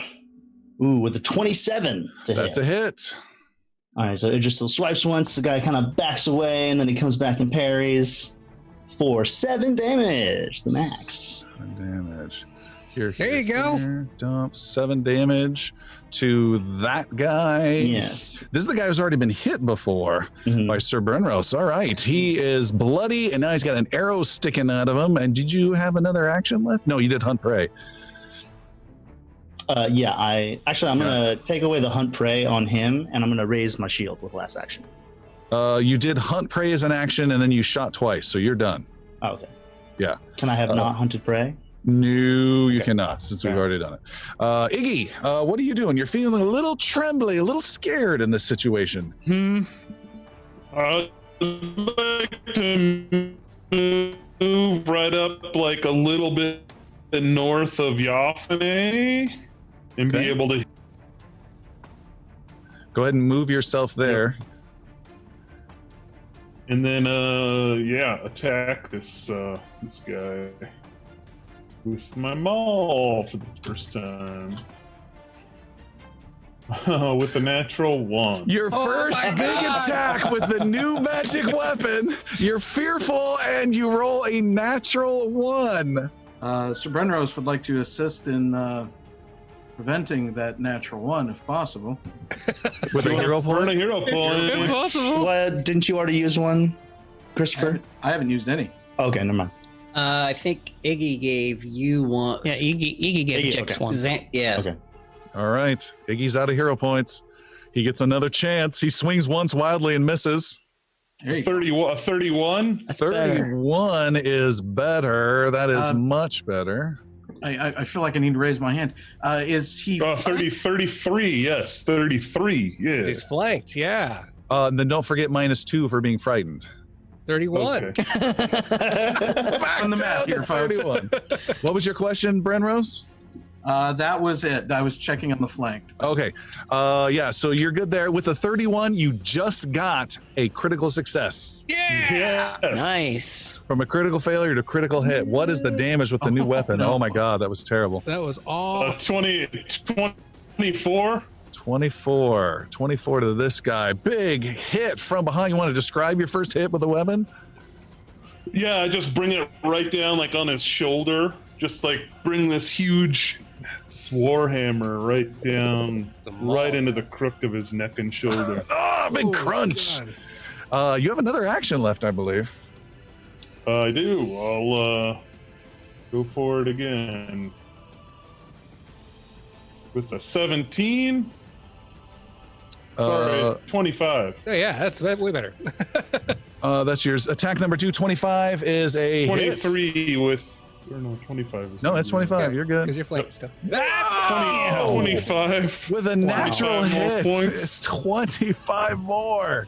That's brutal. Makes your critical look weak sauce. Yeah. Yeah. Smash. You're just decimating this guy from behind. You almost drop into one knee. You sure you've dislocated one shoulder on him. That was a brutal hit. Iggy is done. We have Sir Brenros. Wow. Brenros. I'm feeling what is the effect I am feeling? It is a fatigue of sorts, or Of what, in what way? you said an outright 25% chance to fail. Oh, to be dazzled. Oh, so essentially I'm doing the Indiana Jones thing. It's beautiful. I'm staring at this bird that's just fluttering around me. Trying to regain my composure. I do see Ignal there. I am reaching out to Ignal. Very quick, a touch, if you will. Time seems to slow down, and he can feel my words impart upon him as I simply utter the name of my goddess Solene and begin to pass a glow from me to him, and he is healed for 18 points. Ooh, with lay on hands. Lay on hands. Nice. Who did you heal? It was Ignal. No, it was Idrisyl. Sorry. I'm fully I healed. think everybody's at Yeah. top. And notch. everyone hears me utter this. He's so sad and disappointed now. We just see Brenros and all. Jix is a little wounded. He but utters he's all right. this, and you see a shimmer, and his wounds disappear from him. That and 2 more actions. will be Be aggressive. is I'm going to be taking a chance and swinging at this guy in front of me. So do you want me to roll just the 20-sided and just see if I even get Roll 20-sided, roll a 5 or higher, and you're fine. 5 or higher? That attack That misses is with not a 2. 5 or higher. You All have right. 1 more action left. You're just swinging wildly. 1 more action left. I will raise my shield. All right, getting a little Brace defensive. myself. While I'm raising my shield, it seems as though on the back of my shield I have a prayer that's written, and I begin uttering words on the back of this shield. Again, that effect of time slowing down, and then my eyes turn towards Ignal, and he can feel a little bit of my goddess wash over him, and he feels his fear abate a little bit. Goddess wash always smells like peaches. Christopher, thank you for everything you've done. But what's your goddess's name? Solene. And what does that do? When the warp subsides, he takes 1 off of his frightened condition. It is the aura of courage. All right, you lose a frightened. So your frightened should have already dropped by 1 because your turn ended, Iggy, and now it is frightened 0 thanks to Sir Brenros. Perfect, thank you. Nice. Last up is Jix. And Jix, before you go, I'll tell you one thing. There is a small, speedy, bullet-like dragon that is racing across the river, making a beeline straight for you. Okay. How far is Jix away from the wizard that is at the front of the other barge? That is 30, 60, 90, about 110. Whoa, really far. No, 90. That's 90. Yeah, still too far. Jix wants to do 2 moves to get onto the other barge. All right, you can get to their barrels like Yes. that. Yes. I want to get on the other side of the barrels and take cover. Okay, you take cover as well. Done. And it is a new round, and it is the Wyvern is the first one to go. Okay. And it is coming sweeping in super fast, and it is going to use one of its special abilities, known simply as Powerful Dive. It comes sweeping in super fast, and it's going to make an attack with its claws. With its lower legs, its claws reach out to grab you. Taking cover doesn't normally provide melee defense, but I'm going to let it this time because he's kind of almost like a ranged weapon coming in, super hot.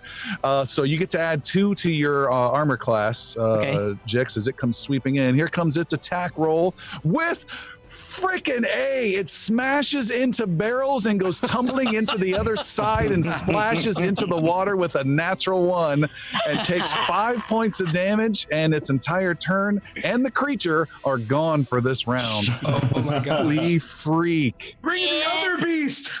Yeah, freak you out. Oh my god. How's that shake and bake? Holy cow. That's a little demoralizing. I'm going to give both of the hired wizards in the back some penalties for seeing that. Wow. Let me just hide him because I'm sad about that. Okay. He's telling the other wizard, you had to pay less gold. No, save money. We don't need a full dragon. All right, one of the thugs now is attacking. He just got attacked by from behind several times brutally. He tries to get out of this flanking position because none of you have any attack of opportunities, and he moves around and attacks the barbarian dwarf Iggy with his second action. Oops, I'm already rolling damage. He's attacking with a freaking natural 20. Where was that roll just a second ago? Oh, because it would have taken Jix clear off the boat and killed him, probably. Yeah, the campaign.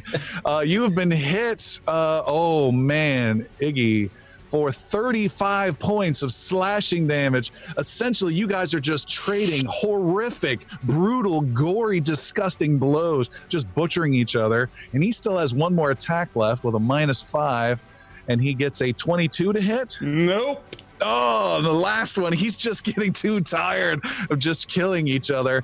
Wow, Is that the best you could do? Yeah, pretty much. And he's taking the 35 points of damage, reduce it by 7, and Brenros will step forward. Son of a bitch, this Brenros ability can just bite it. Sir Brenros steps in, blocks 7 damage, and gets a free attack on the guy. This combat is not going how they planned. Here we go. 28. 28's a hit. That's nice. 12 points of damage. 12 points is... He is barely standing. He is still alive. Blood is pouring out, but he's able to keep his weapon up. He is barely hanging on. There is one other thug who is going, and he's kind of looking at Sir Brenros going, has he burned his reaction now? And probably asking yourself, did I have 2 reactions or 1? And all this attacking, I've lost count myself. All right, the other thug is going to try and take Idrisyl down, thinking that Idrisyl's critically wounded, not realizing that Idrisyl is almost back up to full health, right? Completely full health. All right, he swings to strike with a 19. Does not hit. Then reaches out with an open hand to grab a hold of you with a modified. That's a 23 to your armor. No, 23 versus your athletics plus 10. What's your athletics skill plus 10? Athletics plus 10 is 20. Okay, he reaches out and grabs a hold of you, and he's going to make another athletics roll. Oh, that was another natural 20, but it missed. It's a 17, and you said you have a 20 athletics. So he swings once, misses, reaches out with a free hand, grabs you, and starts to pull you towards the edge of the water to toss you in. But you were able to cling on tight to him and give him this look like, if I go, you go, and he cannot get you into the water. And Sildren, you are up. Can I still see the wyvern? You can see it in the water. At least just its shape. I will reveal it here. Sildren turns, holds out both of his hands towards the creature and says, Keth's hands bind you, and casts Earthbind on the wyvern. Ooh, that's interesting. So it's a new spell we just picked up. It's third level. He has to make a Fortitude saving throw. Or he's going to be messed up a bit with flying, right? Yeah. A Fortitude? Yep. He's extremely good at Fortitude. He got a total of 20, though. So that'll fail. Oh! So it says he falls safely to the ground. He can't fly, levitate, or otherwise leave the ground for 1 round, but it's underwater. So seaweed reaches out and grabs a hold of him and holds him tight, and it cannot leave its spot for 1 round. That is fantastic. Nice. And then with my third action, I will draw my sword. But it can walk and stuff. I'll give it like a big movement penalty if it tries to walk. I guess it could swim. Yeah, but it can't fly. Interesting. And then Yathane attacks. Okay. The same guy that she was attacking before. She's Sir right Brenros, there. all right, go ahead. Yeah. Shit, with a 17. So 17's a miss. All right. That's it. Sildren is done. It is wizard time. They are looking, panicking, trying to look over the water, seeing where the heck their little mini dragon is at. One of them casts a spell at Jix. And he looks at you, Jix, and says, into the water with you. And you need to make a will saving throw to ignore his command. And by the way, everyone, Jix is the worst at will saving throws across the entire spectrum of the party. He is as susceptible to this as like a farmhand in Hollywood. So my cover doesn't affect anything here? Not the magic mind control, no. So that was a 12. A total of 12. With a 12, Jix, you obey his command. You go, right, you stand up and you dive into the water and are, thankfully it's not on the wyvern side, and Jix splashes right Adios! into the water. I'm out of here. He is gone. This guy will take cover. The other spellcaster we all think it's just some plan of Jix's to, It's normal. Yeah. The other guy casts a magic spell on the most healthiest thug. He casts a spell, and that thug's sword glows white with magical power. And he then takes cover himself. He is kind of buffing the other thug. Done. It is Zanner's turn. Okay. Zanner is going to watching Jix walk right off the water right after a wyvern flew off his head the other direction. Zanner is convinced that it is the magic doers that are causing all this havoc, so he is going to cast acid arrow at the wizard the farthest away from him. That's about, looks like it's just under 100 feet. Thereabouts. That was the one that sent Jix in the water, right? The one that's the farthest away. Yep. Shooting acid arrow. All right, that's a spell attack. It is. All right, he gets some bonus cover because he took extra cover behind that. So go for it. I don't like hearing that. Oh. That's a natural one. Firing through a crowd of enemies and allies is a big acid arrow. Yeah. Want a hero point? I don't. Yeah. Yes. Yeah. If you'll give me a hero point, I'll I'll take spend a hero one for point. you. Thank All you. right. He gets a reroll. He arcs the course slightly as it goes into the crowd. Wait. I mean this. And for a 15. With a 15, it splashes at the crate the guy, the wizard, was hiding behind, and you just hear him laugh and laugh and laugh. Is there a return policy on those hero points? It's a 24-hour return. Xander, did you want to take the disappointed action as your last action? I can't demoralize from at this distance, I don't think. You know what, actually... No, yeah. Xander's going to do the same thing. All the water that splashed off of him, he's going to pull it right back up and pull his shield. Another shield around him. All right. Idrisyl, you are currently grabbed by this guy, teetering on the edge, but you do have hands free. I got you, buddy. I got you. I'm like punching him in the bicep, trying to get him to get off me. I'm going to just continue to attack him with my short sword. All right. 19 to hit. 19 is a miss. Okay. What else could I do? He can't move because he's my prey. So if he tries to go anywhere, I have him disrupted. He's still like locked onto me. Can I? Yes, you can try and escape if you want. Yeah. Let me do that. I'll try to escape. All right, that is your choice. Let me double check. Your choice of an athletics check, or I think that you can do an unarmed. Let's see. Oh, you can do athletics or acrobatics. Okay.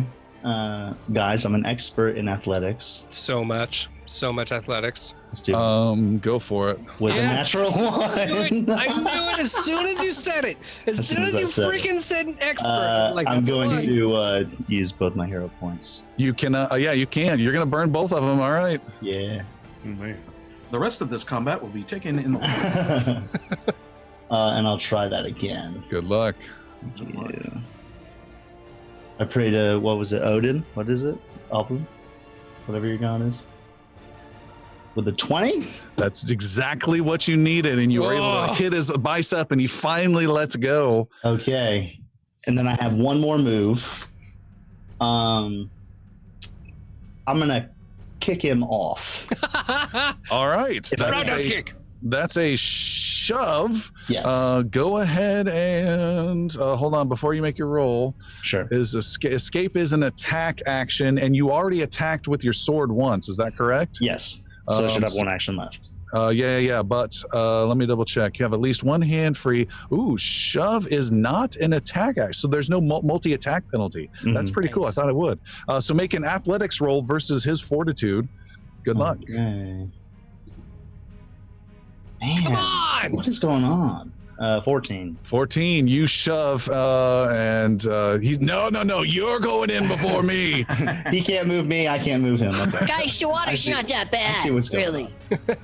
It's for the best. Jix is underneath him. So. Jix, the spellcaster interrupts and casts "Shut Up" command on you as well. Iggy, you're up. I'm gonna move, so I got some flanking action here. God dang it. Yeah. And I'm gonna open this guy up some more. Oh, that comment is brutal. The 33. Good 33 God. is a critical hit. Nice. Iggy's on fire. 29 points of damage. He didn't have much. You hammer him down, his head and neck do this terrible crunching noise, and it's just hanging off there. With you can see the bones on the inside are pushing up against the skin in his neck. He drops to the ground, and before he falls down, you kind of tee off on his head like a golf swing and send his head crunching the other way. He is as dead as they get. And then with my my last action, I'm gonna move to flank this little dickhead. The punk that's on Idrisyl. Gotcha. Brenros. Does Brenros need to make a fortitude save for the nasty image he just saw of this crush? You do not. But the good news is you're no longer dazzled. The bad news is you can see some claws appearing on the edge of your barge as the wyvern is trying to pull itself up. Wyvern. God bless America. I move to the edge of the boat and start swinging at the claws as they're trying to come up. All right, play whack-a-mole with wyvern claws.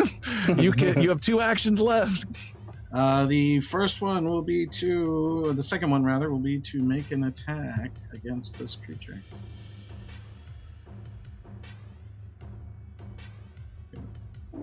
I'm so excited. Is he going to roll the attack or not? I'm using my own dice over here. Hey, I won. A 31. 31 connects.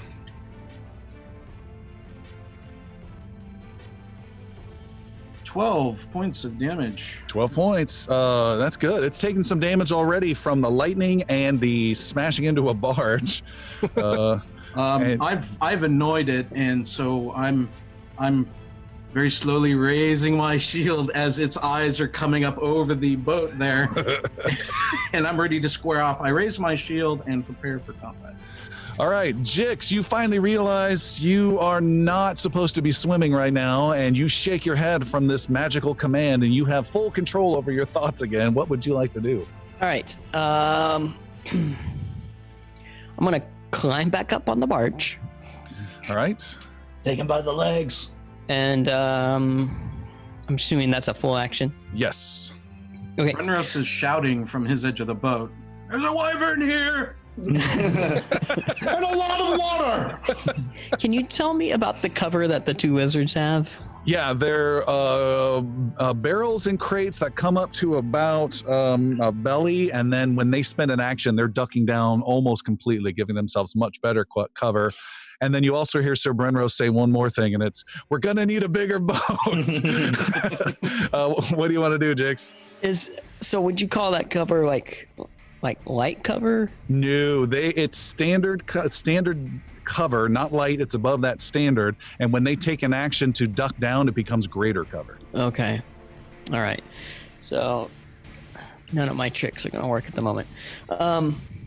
Okay. Jix looks to the wizards, decides he's a little bit intimidated by them, looks over at the other thug that's being flanked between Iggy and Idrisyl, and says, just like looks at him, makes eye contact, and starts saying, "Somewhere over the rainbow is where I'm going to kick your head. Yathane flies over the rainbow, and she's going to pick your eyes out of your skull and use the ocular sockets to make her baby Yathane eye-picking eggs." And do a goblin song. A new ability, Goblin Song, which our group is more terrified of than the thugs. Roll for cringe. What's happening? So what the heck happens with this? He needs to, let me get it. Oh my God.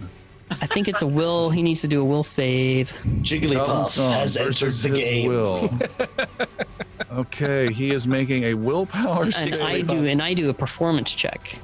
No, it would be he doesn't make a will save. You make a performance check versus his will. So go ahead. Right. Okay. There we go. 24. You have successfully affected this fellow. Yes. What happens?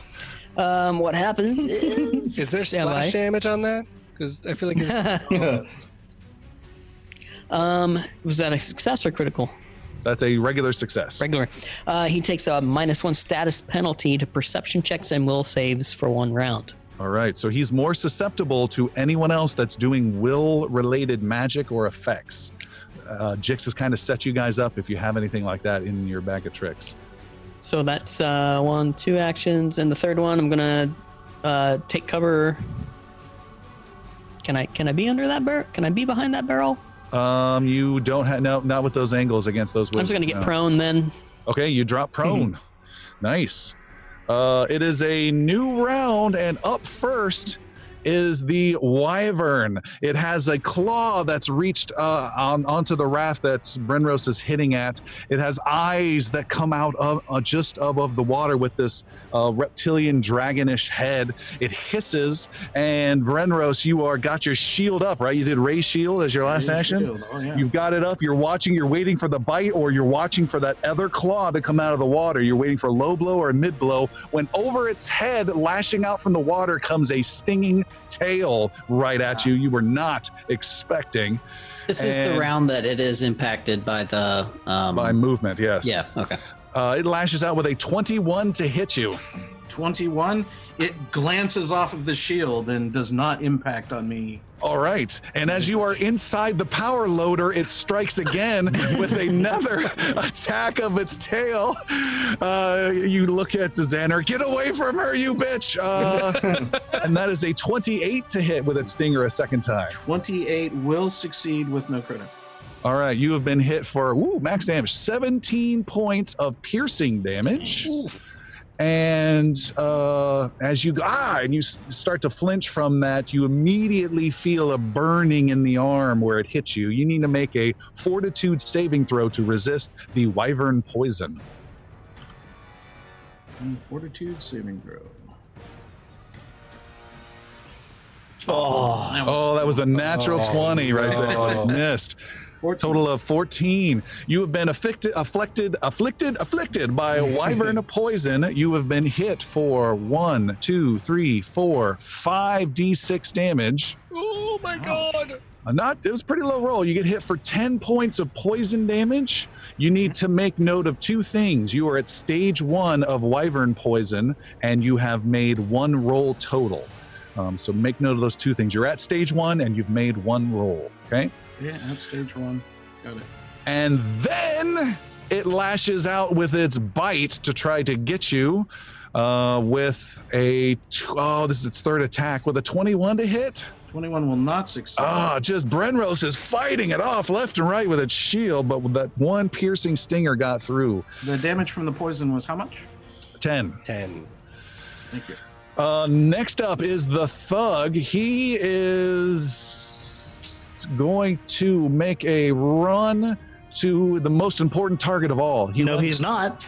He is my prey. He runs forward towards the king and he races over to stab at King Theon. And what are you doing, Idrisyl? We've never seen this ability of yours. Idrisyl has him as his hunted prey, so he will use his ability. I will use my disrupt prey ability. What is this? In which, let me bring it up for you, in which your hunted prey is within your reach. It uses a manipulate action, uses a move action, or leaves a square during move action it's using. I make a melee strike against the prey. I will seize the opportunity and attack. Free attack. Good luck. 22. 22 is a hit. Nice. For 2 points of damage. That is just all sorts of disappointing. His ear as he runs away. As that guy runs away, I'm going to use my no escape ability, and I'm going to put myself in between. You have to follow. You won't be able to get in between. Okay. But you are able to chase after him. Idrisyl, you didn't disrupt his move, but you did get a little bit of damage. That's cool. I like that ability.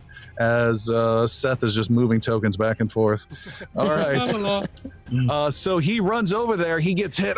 But he still gets his attack on King Theon and swings, and he gets a low roll. I'm going to thematically spin it around and say the old king still has some moves in him, and he is able to get on his feet and dodge out of the way, and the sword from the thug smashes into the barrel next to him.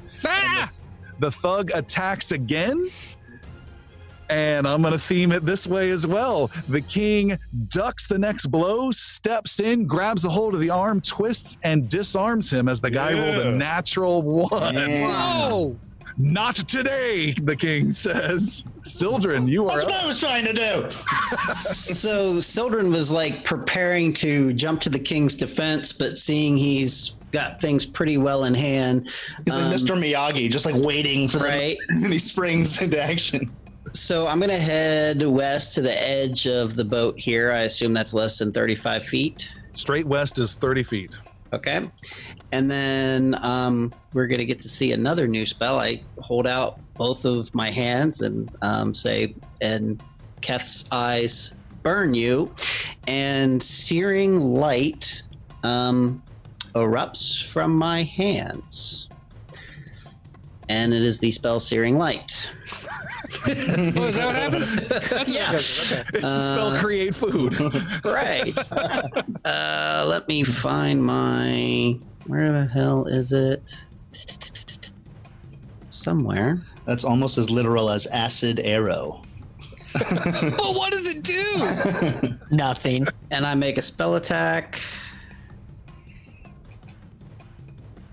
Which that's not working for me. So let me just roll the 20 and then add 11. Okay. So a total of 20.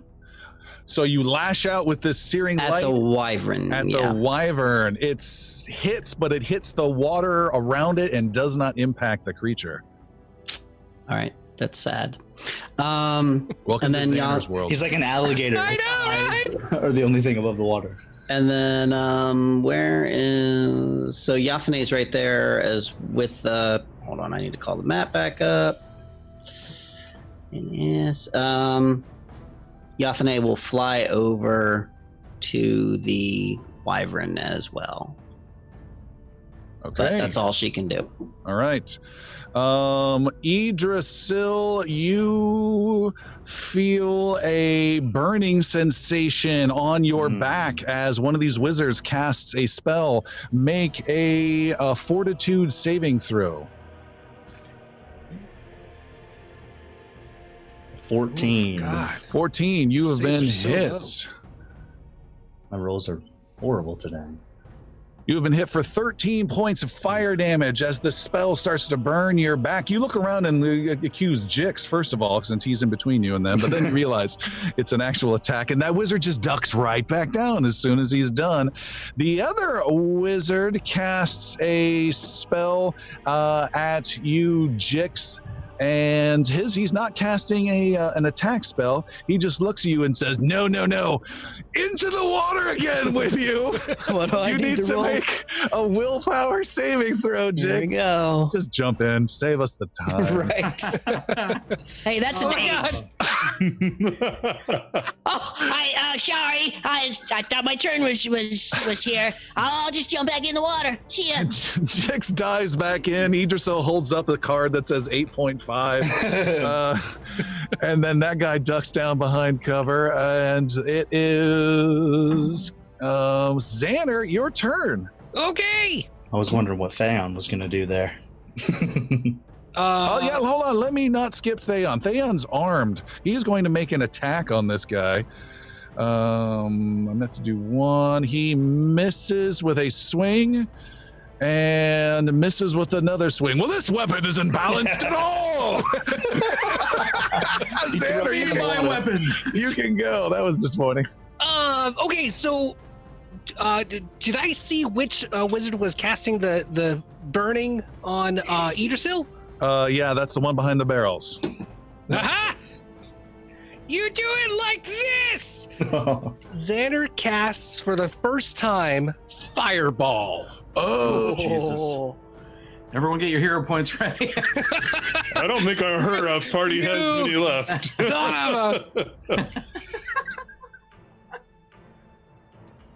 Jix, He you're has- probably in the safest place you can be right now. So a fireball is a roaring blast of fire that's going to appear at the spot. So think much like the flaming sphere, but just a geyser of flame that just shoots straight up, like is coming right up out of the ground, or in this case, the boat.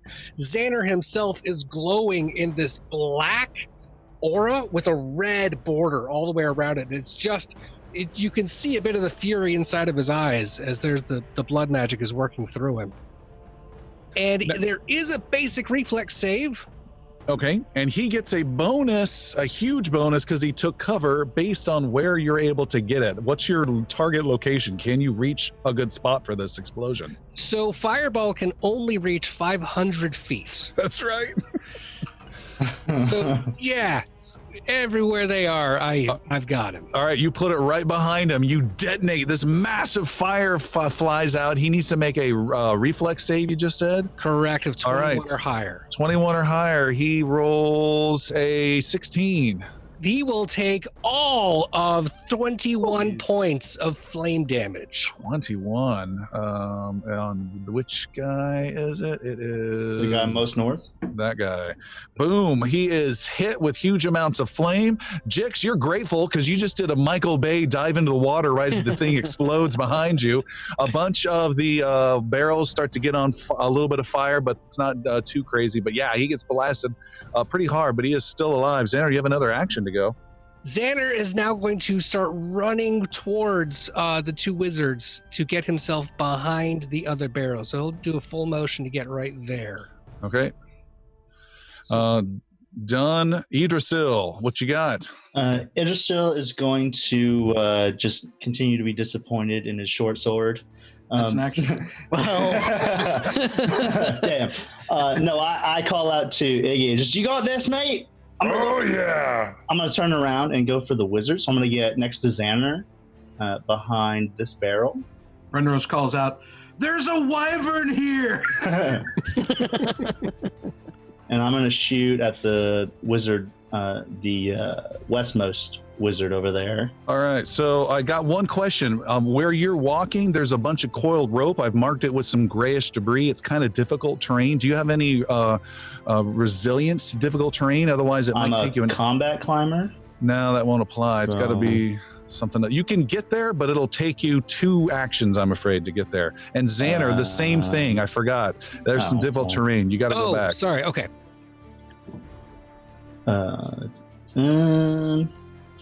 You want to take that cover, or do you want to go back? No, let me No, because that ruins everything I was going to do. So Ruins my whole I plan. appreciate that. Let me just shoot the same guy Zanner was going for. So I'm going to, instead of moving, I'm going to put my short sword away. I'm going to quick draw my bow. Okay, that's Attack. all right. Go for it. That's action number 2 is to fire, and you're shooting at one of the I'm shooting at wizards? the northmost wizard that Zanner just fireballed. All right, he's got some nice cover. Good luck. Okay. Then 18. 18, shunk, you hit one of the flaming barrels that he's taking cover, but don't hit him. You have 1 action left. I do. I'll do a second attack. All right, he's got nice cover. A 25.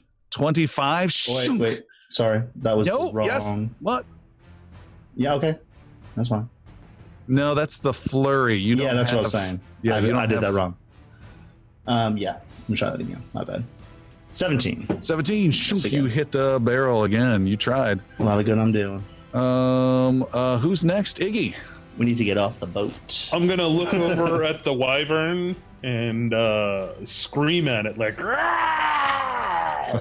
and try to intimidate it. Oh, okay, he says confidently.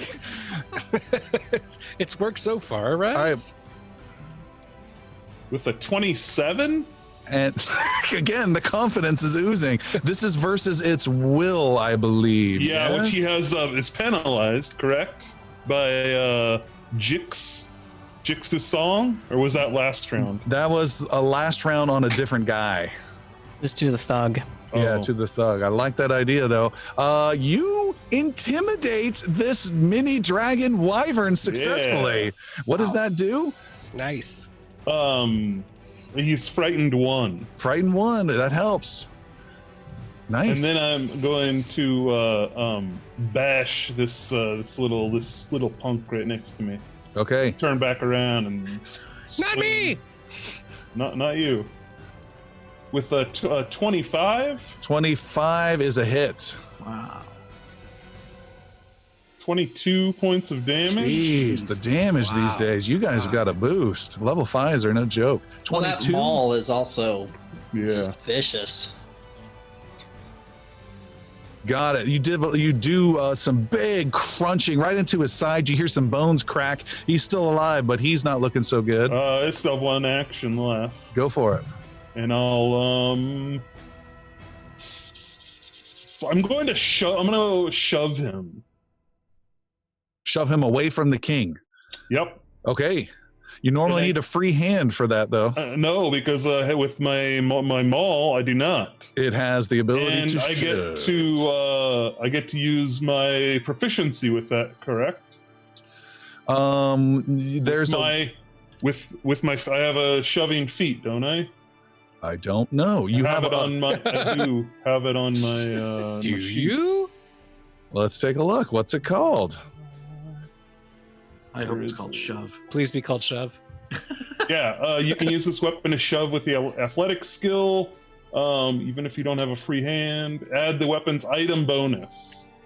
You're talking about the weapon specialization. Okay. Sorry, Zanner. That's only when you get a critical hit. So you could have been okay, gotcha. shoving those guys earlier. Is what that means.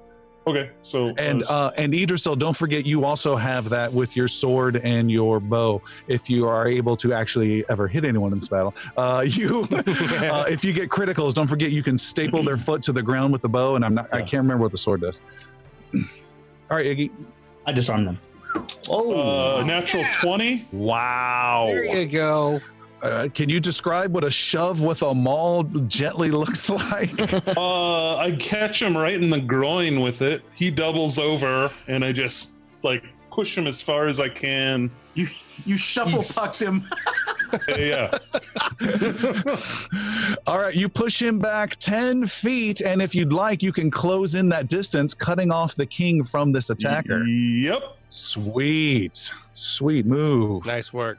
Oh man, you hurt him, you terrorized a mini dragon, and you just put yourself in the best position You want. want to be a farmer?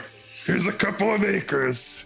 And meanwhile, Jix is lounging, doing a backstroke and spitting water up in the air. What would you like to do, Jix? Wait, wasn't I next? Yeah. Oh, Jix is Brenros, last. Brenros. Sorry, you're fighting a big creature, and I skip you. I'm very curious. This wyvern, it is floating about. Is it trying to maintain floating, or? No, it was caught up in seaweed, which it has just torn free, and you see it's going to be much more mobile in just a few seconds. To my southern position, I see a crate of sorts. Is that for me to be able to manipulate in any way? Sure. I would like to, move that crate and drop it off onto the wyvern. Okay. Nice. You need some free hands, so you need to either drop your sword as a free action or burn an action to sheath your sword. I will burn an action to sheathe the sword. All right, your second action, you grab onto this crate and you are able to slide it, and push it just as the wyvern's starting to pull itself up and flap these big wings in the air with water cascading off. You drop this crate onto it. You will hit, you will do some minimal damage, make an athletics roll, and you might do more than minimal damage. All right. Going here for an athletics roll. A 25 in total. Nice. 25. You get to do 5d6 points of bludgeoning damage to the poor creature. Right. It's a big weapon. And it's frightened. Mm-hmm. You said point. 5d6? Yes. Here you go. Oh, nice. 19 points of damage. Nice. This big crate hits it, and the creature disappears under the water with its wings going up and then kind of sinking down.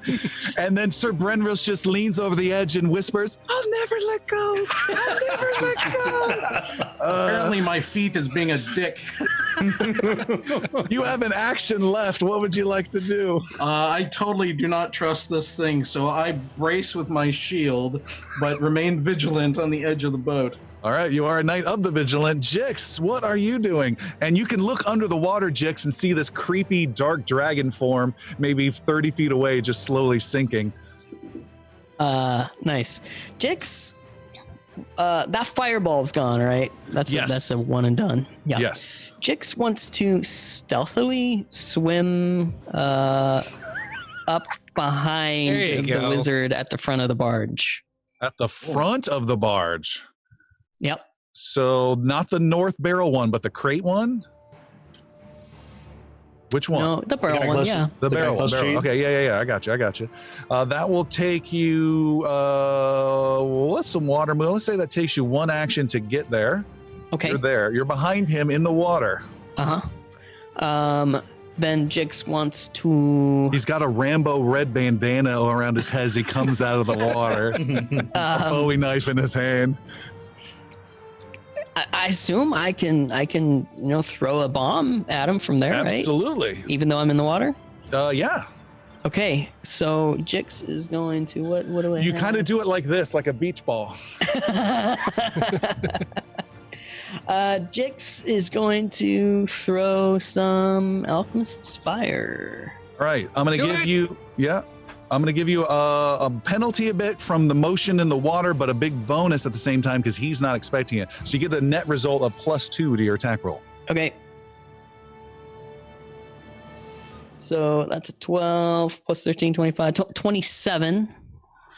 27 to hit. hit. Let me check him out. That is a hit. So this guy calls out to his friend, the wyvern might be down. What should we do? And all of a sudden from behind, fire just splashes all around him. What's the damage? Damage is 13. Yep, 13. 13. He's been hit already. Splashing fire. He's hurt and he stands up, losing all cover for the time being. And you have an action left. I'm going to pop back down under the water. You take cover under the water. I love it. Done. The water erupts, the crate goes flying through the air, and the wyvern comes flying up and straight at Sir Brenros with a big, screeching, loud, angry attack. And Sir Brenros, we have skipped a turn of yours where you have not rolled poison. That is correct. Yeah, you need to make another fortitude saving throw. We need to retcon that real fast. Retcon. Making fortitude saving throw. All right, go ahead. Oh, critical you want failure? a hero point? Yes, please. Yep, I'll give you a hero point. Thank you. Natural 1 on that one. Spending one of mine. Oh, and God. re-rolling with the blessing of the cleric. Yeah! That's twice this adventure, from a natural 1 to a natural 20. That never works for the acid arrow. Wow. Wipe out any numbers at all about the poison. You are completely clean of this poison. Okay. Wow. However, it is the wyvern's turn. It comes flying out of the water right at you, and it has a 30 to hit. That will succeed without a critical. All right. It lashes out with a 30, correct. And it is only 13 points of slashing damage as the claws dig into you, and then it flies up and off and away with you in its clutches. And essentially what it did is it came flying out of the water, grabbed onto you, and then just did this big wing batting thing and pulled away. And I will Children's watching this is like, oh, that's not good. And I will read the description here. If the claw hits as a free action, the wyvern can move with it and can either hold on, where's it at? One size smaller, make it strong, economically. Grab the target. Grabbing the target, and it is letting you go. Put punishing momentum. Punishing momentum is its last action. It can fly at half its speed, so we will move it a little bit. And while holding a creature in its claws, carrying that creature along with it and dropping it at the end of its movement, and it drops Sir Brenros. All of this stuff we've been laughing about with poor Sir Brenros has just come to fruition. Sir Brenros hits the water, and there is a big splash of, what do you say, Sir Brenros, with sword and shield and heavy armor in hand as you fall into the river? It is, let's see, I had my sword. I am flailing, reaching for it, and I am falling. I'm probably calling out for, Solene, save me! And falling and falling and falling as I splash into the water. All right, there's a huge splash as Brenros falls in. The thug who is left alive facing up against Iggy goes, yes, yes! And he is going to attack Iggy. I'm going to give him a +1 excited bonus with a total of 30 to hit. That hits. That's a normal hit. He hits Iggy for 13 points of damage, redoubles his efforts with a second attack with a 23 to hit. Oh, just hits. Yeah. Die! Oh, and he's just really pissed off with 11 points of damage on the third attack. And he's going to go again with a third with a natural 20. The tables have turned, my friends. Wow. Wow. And Iggy, you are hit for 35 points of slashing damage. Ouch. Sildren's standing there with this look of horror in his face, looking left, looking right. What do you want to do, Sildren? Well, first thing, I give my best Witcher impression and just go, fuck. How many hit points do you have left, Iggy? 3. Wow. You've never been that low. I don't think ever. I've taken 87 points of damage in this battle. So I'm getting ready to jump in after Sir Brenros, but then hear Iggy get hit, and I turn, and I'm going to cast my second level 2 heal on Iggy instead. So, you know, He's 30 feet away. Can you reach that? Yes, I can. I got Okay. 35 feet of reach on that. All right. And yeah, so that's going to be 16 plus 9, so 25. Thank you. And then as my third action, I have my sword out. I'm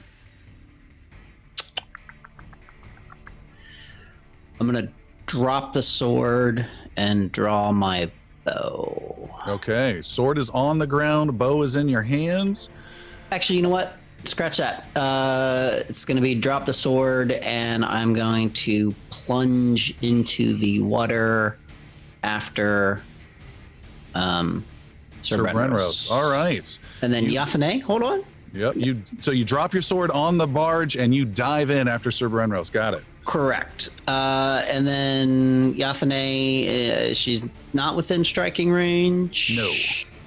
So she can move on her own. She will move and come here and pay a visit to the mage that's in the northwest. The untouched mage. Okay. Yeah. So she's coming over just to say hi, I think. All right. Speaking of which, it is his turn, and he casts a heat spell upon her. As Yathane needs to make a fortitude saving throw. Get back! Okay, I already don't like the way this is going. Fortitude saving throw, you say? Yes.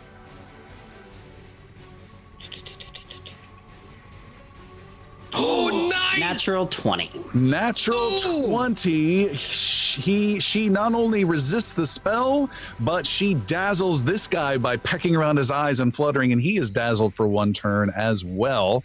And his last action is to just move away. What the? Oh, get back! And he stumbles away from cover and is near the edge of the raft. There is another wizard who is An alchemist just fire. been attacked repeatedly by fire from all sides. He looks around and doesn't see anyone behind him in the water, and he is going to do a move to get near his friend to lend some support. And that's all he's doing. No, he's also taking persistent fire damage. Oh, yes, persistent fire. I didn't make note of that. Sorry about that. That's okay. How much is it? Well, it's normally +3. Did that go up at all? Is it +4 now? No, that Okay, has so not it's changed. +3. 3. So it's 3 damage. Yes. It's a solid 3 damage. It's not like Yes. a die of damage. All right. And then he gets a 15 or higher to get rid of it. He is continuing to burn, and I'm going to make a note of persistent 3 fire. Got it. Zanner, what you got?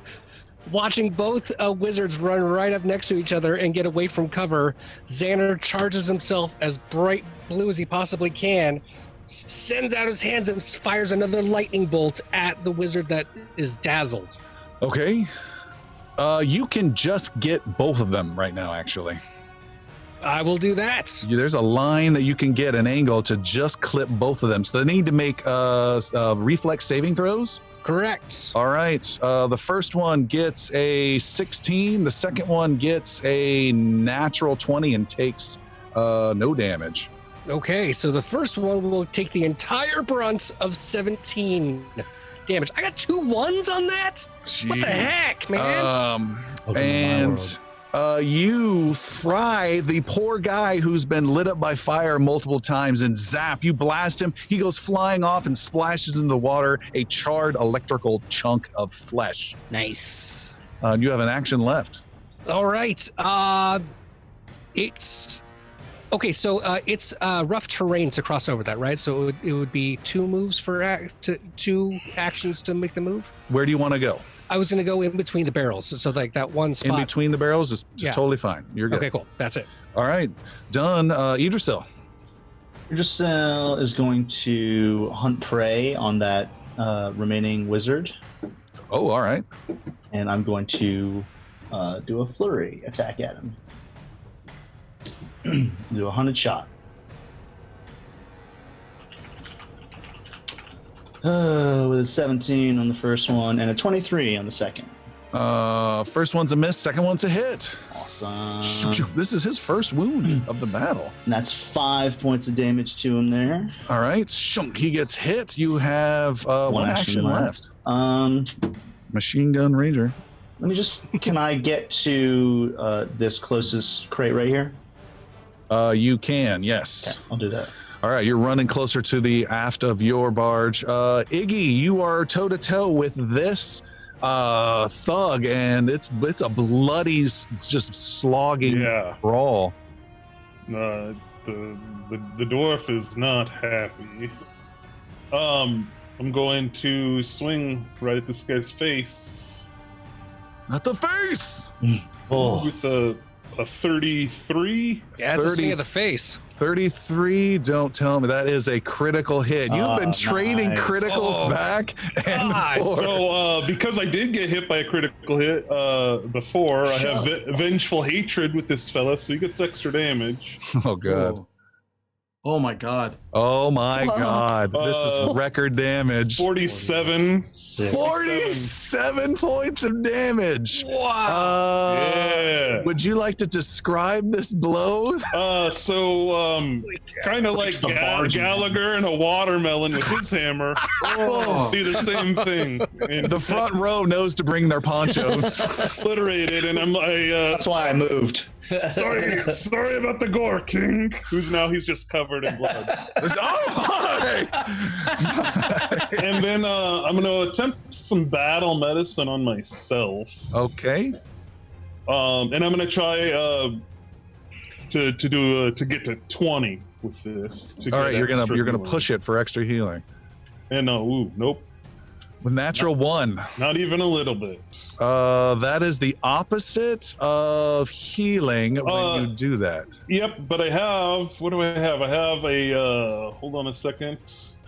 I have a crying angel pendant. What's the wording on that? It might matter. If I critically fail to administer first aid, is that what I'm doing? It is. So it's, instead of a critical failure, it's just a normal failure.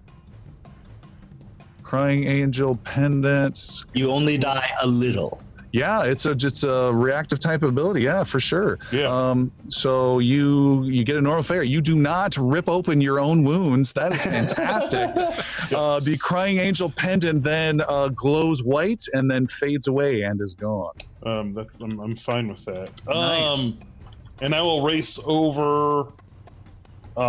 King, conceal yourself behind some barrels, please. And then I'll race over to next to Idrisyl. Okay. Brenros, you're up.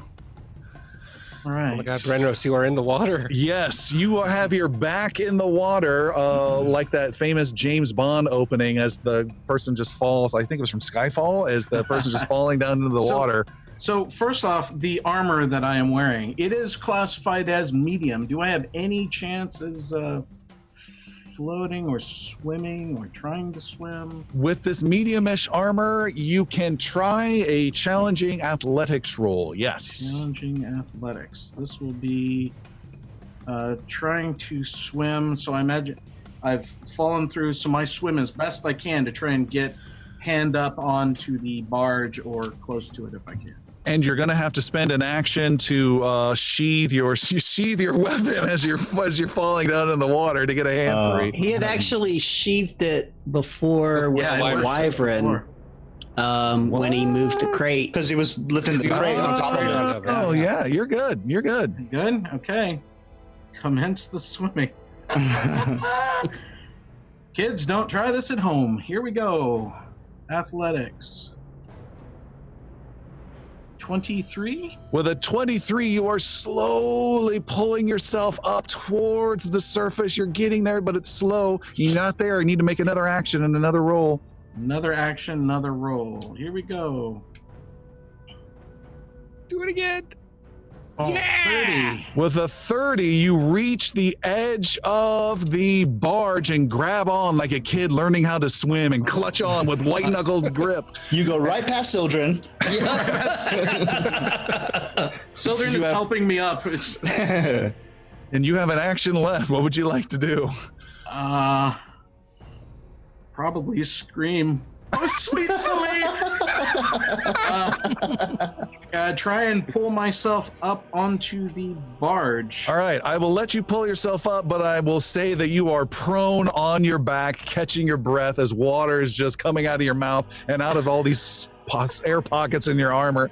You are just trying to catch your breath. And for anyone who's scoring at home, we actually did a test adventure to chest out Twitch about a month ago, and we had a scene where Sir Brenros did fall in water, and it didn't work out well at all, and he ended up dying in this test adventure. So Christopher is really sensitive about Brenros and the water, knowing the effects.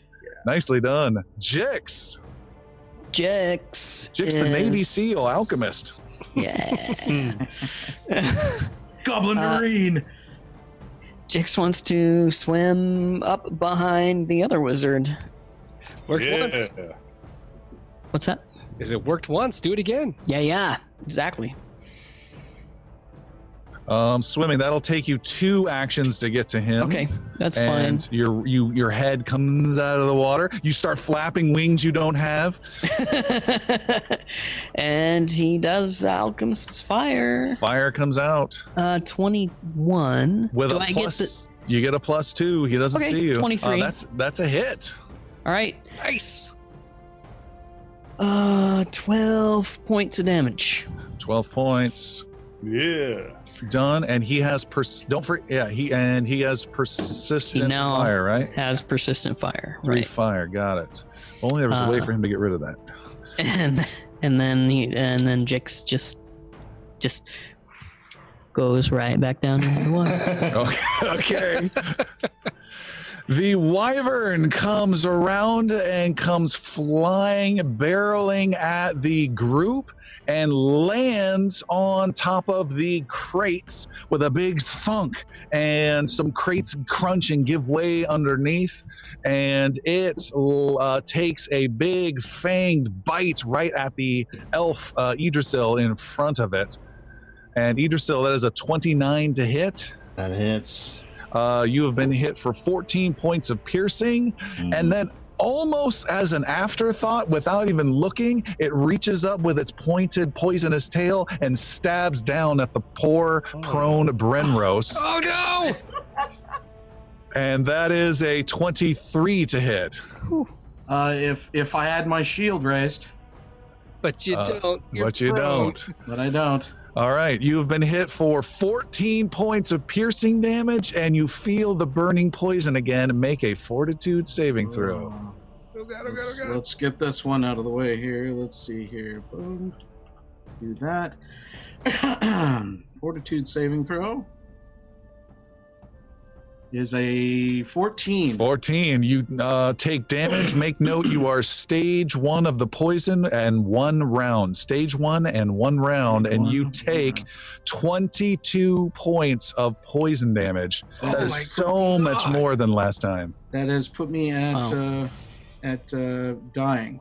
All right, Sir Brenros is unconscious. He finally catches his breath. Oh, stabbed right through the chest. Steve Irwin. And he Too soon. Every time I say that, it's too soon. That's because it's still too soon. Not cool, man. And Sir Brenros goes limp. Wow.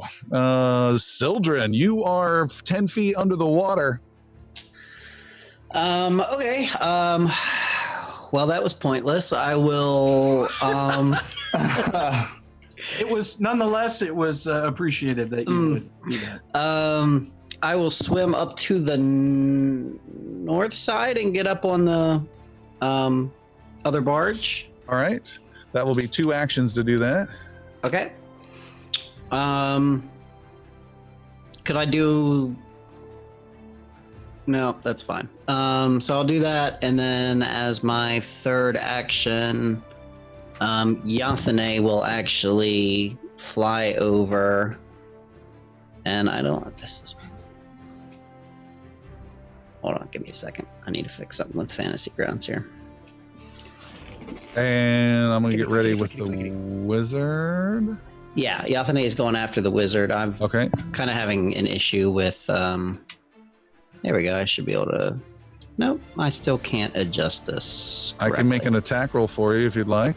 I can do the attack roll. I was just trying to get Yathane moved. I can move Yathane for you. There you go. Thank you. Done. All right. So She's Yathane flying in will towards the attack. hired wizard. Go for it. And come on, Yathane. Natural 20. Yeah. Yeah, there you go. So she will do a total of 19 points of damage to this wizard. All right. Yathane's been rocking. He It's is actually getting her first strike today. really. She's been dazzling everyone, including allies. And the guy, the guy's just shredded, blood streaming down. That's a great hit. Are you done? Yeah, I'm done. That's it. All right.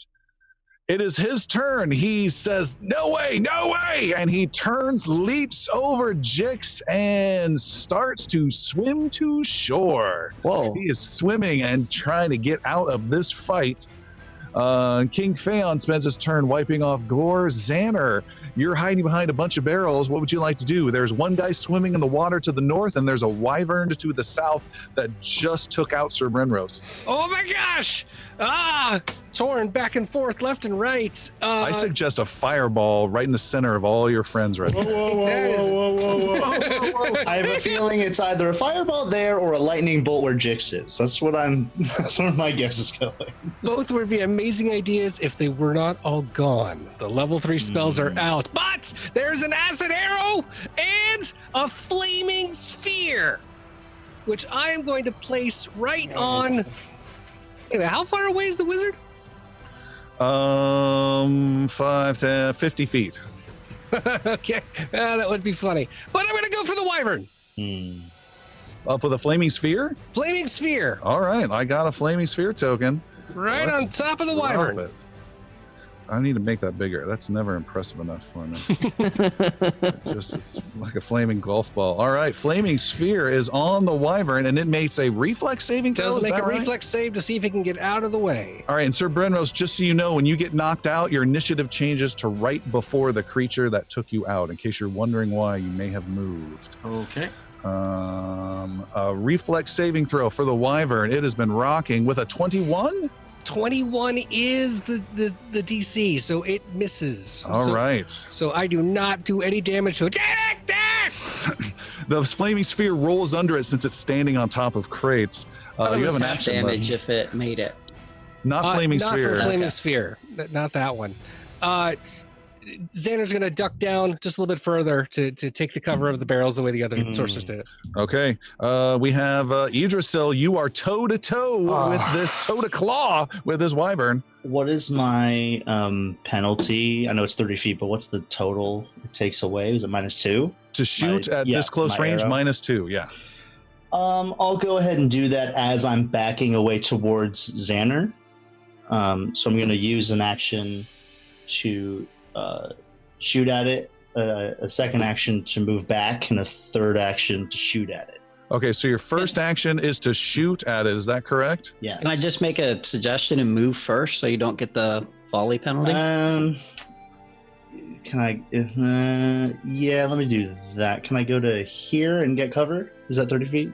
Let's see where you're going to. Yeah, and as you move, the wyvern is no slouch. It has an attack of opportunity and strikes at you as Thank you, leave. Sildren. It didn't matter. As soon as you moved, it was going to hit you. I could As have you done leave, something. It makes a strike with it lashes out with its fangs with a 22 to hit. That is my AC. I have my Oh. shield raised still. No, I don't. No, I don't. No, I don't That think is my so. AC. All right, it hits you for. It did max damage. Oh my god, it barely got you, and it grabs Idrisyl by the back of the neck, swings you around like a rag doll. There's a tearing sound you all hear before Idrisyl finally frees himself. You take 29 points of piercing damage. Oh, Okay. Holy cow. From a reaction. I am hurt. Are you still conscious? I am. I have like 11 hit points right now. Well, good news. You're now distant away. You won't have that pesky minus so two he problem. so he threw me where I was trying to go. Yes, that's what happened. Am I still standing? What's my? You're still standing. Yes. Cool. Yeah. So I'm just going to shoot at this guy Angrily. with both of my actions. Oh, With nice. 33 to hit the first one. 33 to hit is a normal hit. And that'll do 9 points of damage. Shook, that's a hit. And the second one coming in is 16 to hit. 16 is a miss, but you did get one hit on it, and you are now some distance away from it. Yeah. Iggy, you just saw your friend get torn, his neck section. You saw your other friend, Sir Brenros, is dying, and you are 5 feet away from this horrible creature. What do you want to do? I'm gonna move into it and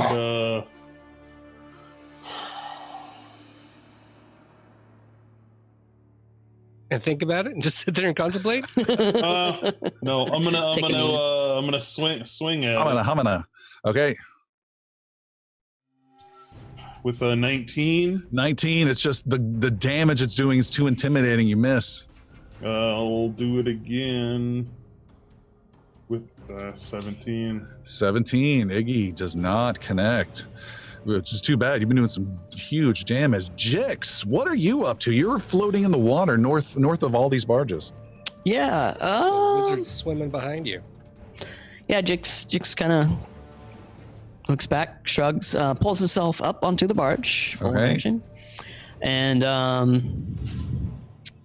then I don't know if he even noticed the what's it called? The Wyvern? Wyvern. Oh my god, it's a wyvern.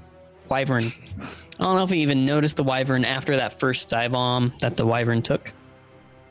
So he's like, Holy shit, it's a wyvern!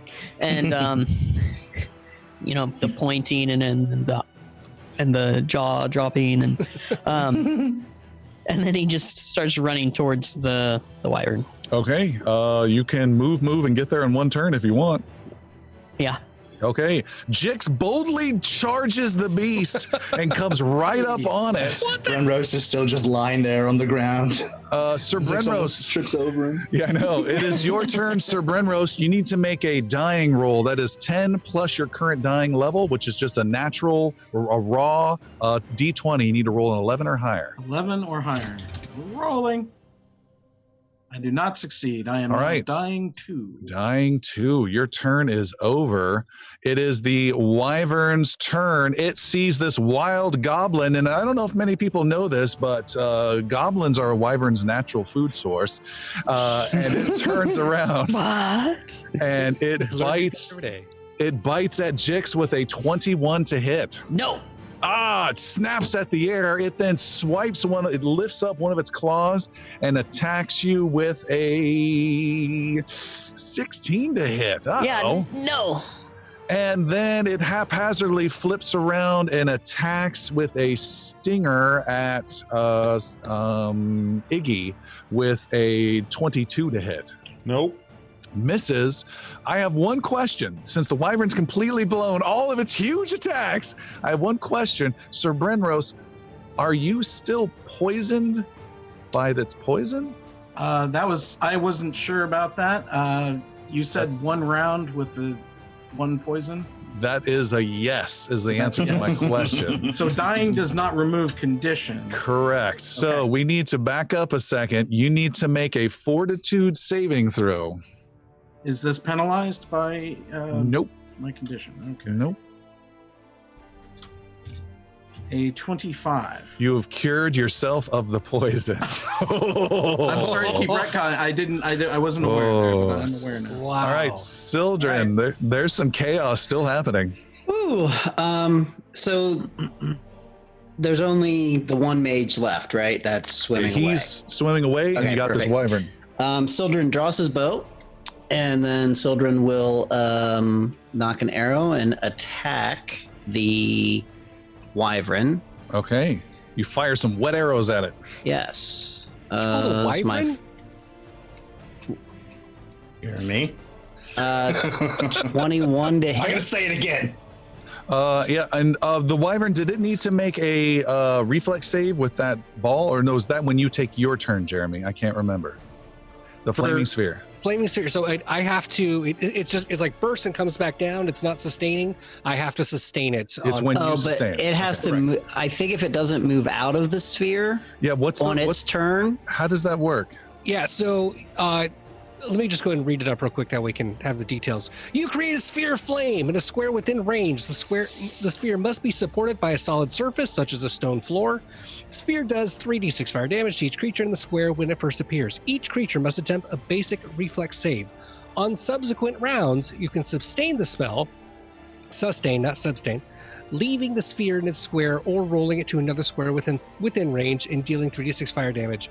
Each creature in its square must attempt a basic reflex save. Yeah, it's triggered by your sustain action. We're thinking, Correct. Chris, the D&D interpretation of it. Okay. copy.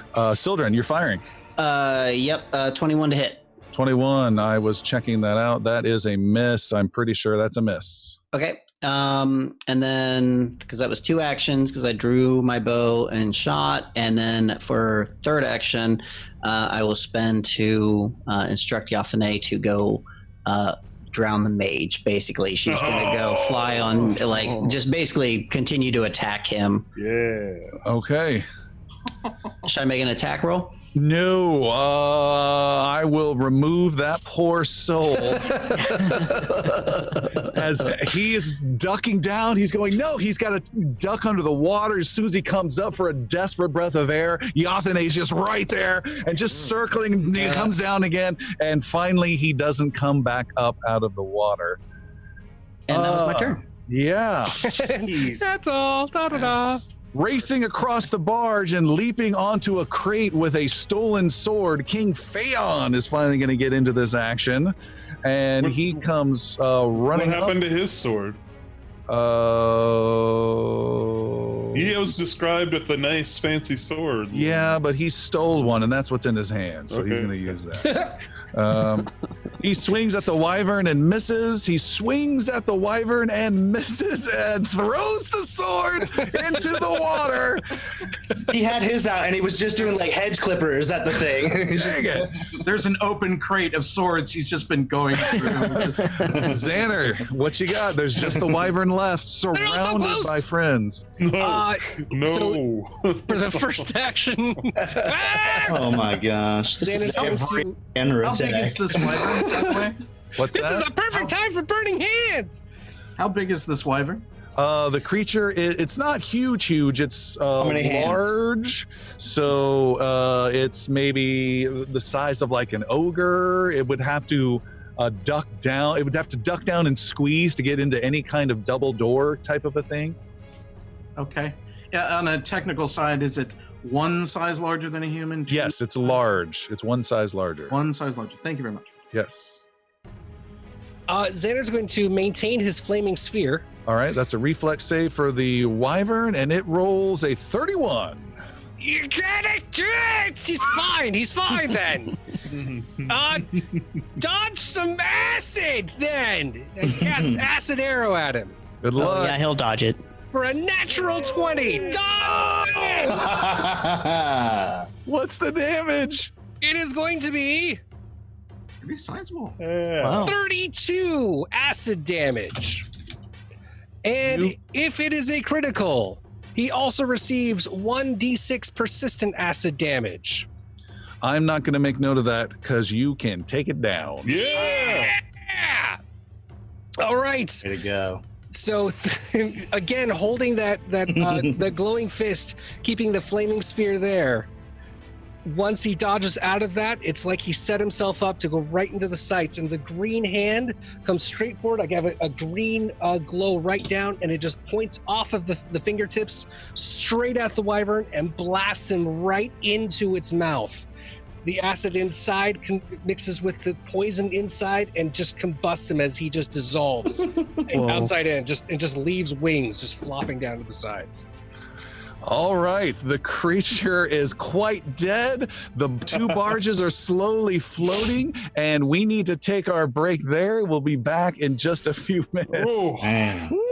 See you in a few. All right, we are back. The battle has just concluded. There are dead knights of the Order of the Vigilant everywhere, aka Sir Brenros, and there's blood in the water. There's gore everywhere, and two bargemen who have done absolutely nothing this whole fight are just, what have you done to our barge? Thanks for the help, guys. They start getting their poles and start just taking chunks of meat and stuff and pushing it into the water. Does that include Sir Brenros? Oh yeah. Oh, he's the first to go. How much longer? Fun the silver. How much longer do we have on the barge? You've got it for the day. The headless body and the nearly headless body need to get looted before they're thrown in.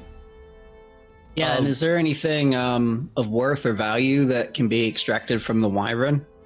Possibly make a survival roll. Oh yeah, Jix will sign on that. What the? That's a dead thing. I don't mean to interrupt the looting, but is Brenros still dying? Yes, Brenros is still priorities. Roche, we will get to you next. Let's loot the dragon. Okay. Zanner goes straight over and casts Stabilize. We'll remember you, Zanner. I'll try to treat wounds on you, sir. Jix can do 1 hour of first aid on Brenros for 26 hit points. All right. I got everybody healing me. Hold on. Done. So what's happening? Look at our chat. Yeah, you guys have an hour of time.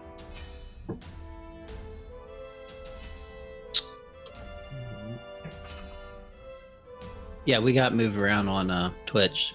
Oh, did someone switch around? Let me saw. Someone leave the chat. 11 points of healing. All right, we got to fix our Everybody needs window to here. pop their videos. Apparently, not yet. All right, I'm jumping Come out. Sorry, guys. Alistair. Tim. Tom. Christopher. Chris. Jeremy. Sorry about that, folks. All right, we're good. Yo. That would be great. We should do that for once. Just all rotate rolls. And I'll be Zanner for Come on! Is that how I sound? No, much more whiny. Much more whiny. I hate to bring up accents at a certain point like this. What a dick. Hey, you just healed yourself. Or who did you? I healed Brenros for 11 points. Good. So I have ceased dying and I am healed for 11. Correct. You do, however, gain the wounded 1 condition. So if that means if you ever get knocked down to dying, it jump starts to a dying 2 right off the bat. Wounded 1. Ignal, you guys spend about an hour recuperating. Ignal, you are able to recover looting bodies 20 gold pieces worth of goodness. Okay. And 2 salves that Jix immediately recognizes as anti-paralysis salves. 2 salves of. Those are some anti-paralysis salves. You know what these are? How about you? You can take them. Thank you much. Let's see. And there was going to be a survival roll made by 25. You were able to remove several wyvern teeth you believe are going to be worth a few gold. And you just need to find an appropriate seller or buyer for those. And, go ahead. No, I am making jewelry out of those. Okay. And Jix, you can make a crafting roll. Jix will make How many a teeth do I have? Half a dozen, 6. Sweet. That's 24. Jix, you are able to get some guts out of the wyvern itself, some spleen action, and you are able to make your next potion throw a +1 to hit or a +1 to a DC of someone trying to resist the effects of your next potion you toss at. Okay. Also, did Jix ever figure out what those vials were that Zanner had? Didn't have enough time, and you're spending an hour working on healing the group. Oh, no, healing Sir Brenros, you said. Healing Brenros. Any other healing going on? There's an hour of time that will go by, everyone. Sildren? Iggy, Probably. Yeah, I can do healing. I'm at 15. Yeah, and I heal 15 to the group as well. To the group? A short rest is considered 10 minutes, right? In an hour. Correct. Do we have an hour? Yep. I assume we have an hour. I can heal 10 to the group as well. Wow. Xander's feeling pretty good. Gnomes are good at hiding, especially from wyverns. You know, that's the second big battle that we've been in that Sildren hasn't taken any damage. Oh, fuck you. Because Sildren's a pussy. Is there anything? He sends Yathane to do everything for him, right? He sends his bird. Bring me my slippers. What are the toadies doing with the other barge? Are they like trying to keep it? They have moored it off to the side because it's going to get in their way, and they are like, we're going to come back for this later. Oh, was there anything of valuable on that barge? There was nothing of value on that barge. Some spleens, a couple of intestine, I think, were still there. And to make healing even more insane, Sir Brenros, your lay on hands you can do every 10 minutes. Yes, I'm figuring the math on that. So I go down to 6 wounds. That's 2 uses. 4 other uses, I can heal 36 and 36. So 1 to Idrisyl, 2 to Idrisyl, 2 to Ignal. And that should bring them pretty close to full. Yeah. 36? 36 to Idrisyl, 36 I am to full. Ignal. Jeez. Back at it. I'm only have 1 wound. Yeah, he's a super outside of combat healer with that lay on hands. Jeez. The light from his shield just like dissipates, and we're like clean clothes and no cuts or anything. The king comes up to you, Sir Brenros, and says, "You and your men did well. Thank you." We are grateful the wolf still lives. Yes, I should have used my own sword. This one was just terrible. Brenros goes, well, if you were part of this order, you could borrow mine, but as I said, there are many forces out there that are not keen on me to return, and I am grateful again for your aid. The measure of man can be considered by the greatness of his enemies. He nods. He pulls out a necklace from around his neck, and it is the shape of a wolf made out of platinum, and he hands it to you. Is it etiquette for something like this to take something from?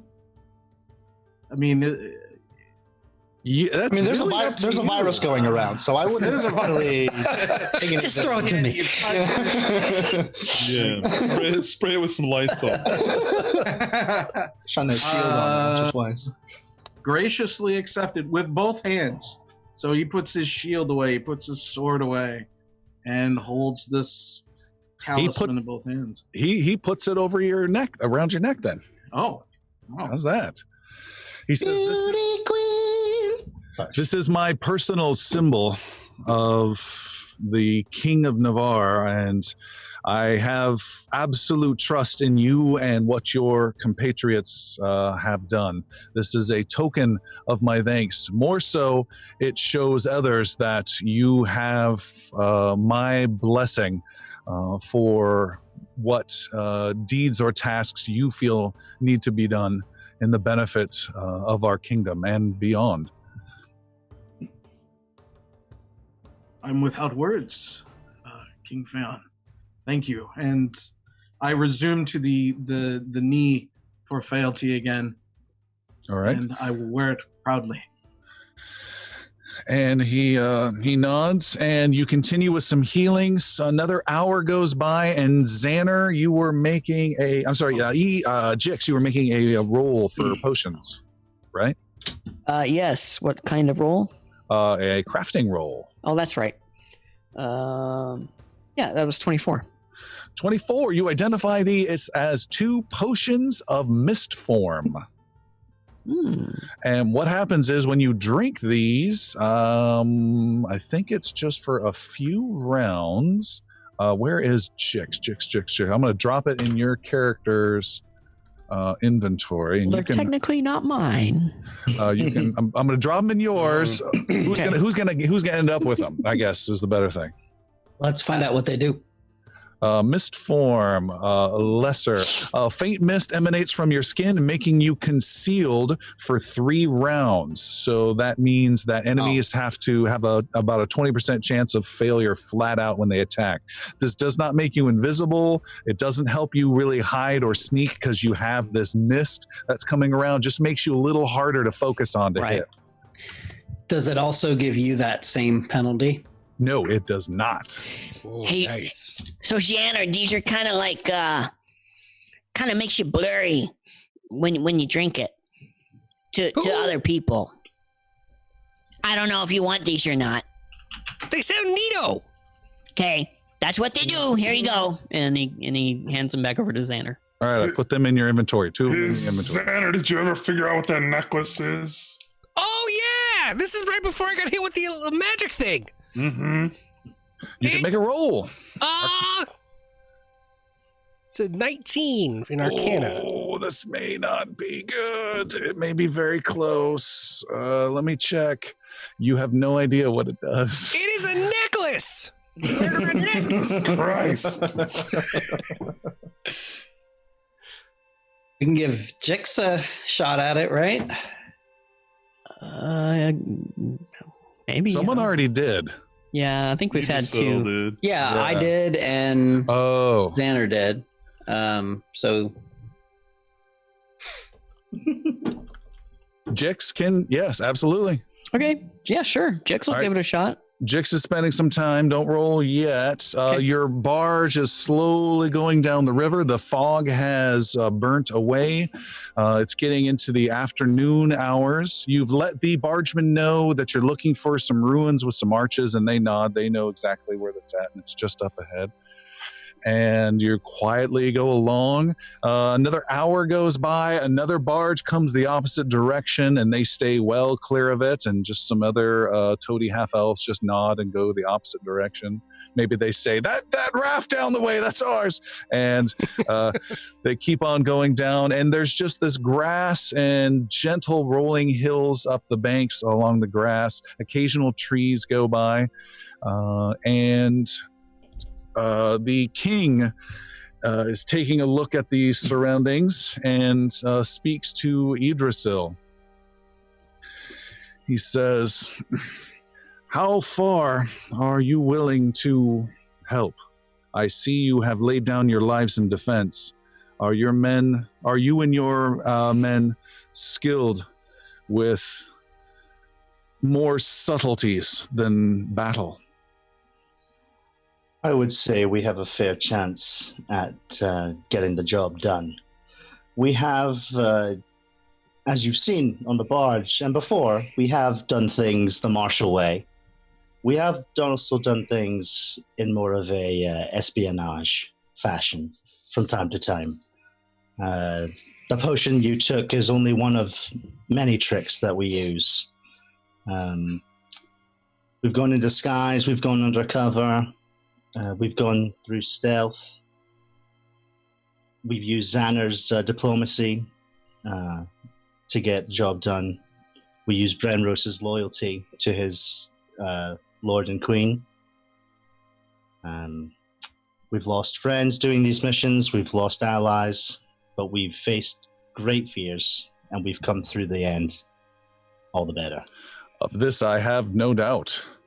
Then I have a request to make of my new champions. There is an ally He kind of perks mine. up at the name champion a little bit. There's an ally of mine, an old friend who I'm not quite sure where her allegiances lie. Lady Talmaldrin is her name. She once had an estate just outside the city of Mirskan. She is the last known connection that my lineage has within the Senate. She has the ability to vote on my behalf these many years I've been gone, and according to my informants, she has stayed out of politics and has abstained from every vote and every decision. So that is both good in that she has not lost the king's vote in laws, but she has not applied anything, giving the Senate full reign to do what they wish. She would be a powerful ally to have back on our side if she can be convinced that I am alive and that I am returning. That would be extremely helpful to the cause. What say you to this? I only ask, what kind of person is she? What would be your best advice and tactic? My advice... I'm all in. I can't speak for my friends here, but and I turn to everybody, but I will say that fighting for you would give me great honor. He nods. I remember her being a lady and who enjoys comforts. That is, and someone who respected family. And those are my memories of her. I would suggest feeling the situation out to see where her loyalties lie. And if she seems amicable, trying to convince her of this situation, which may not be easy to do. Well, as I said, we have used diplomacy in the past. I don't see why we can't give it a shot this time.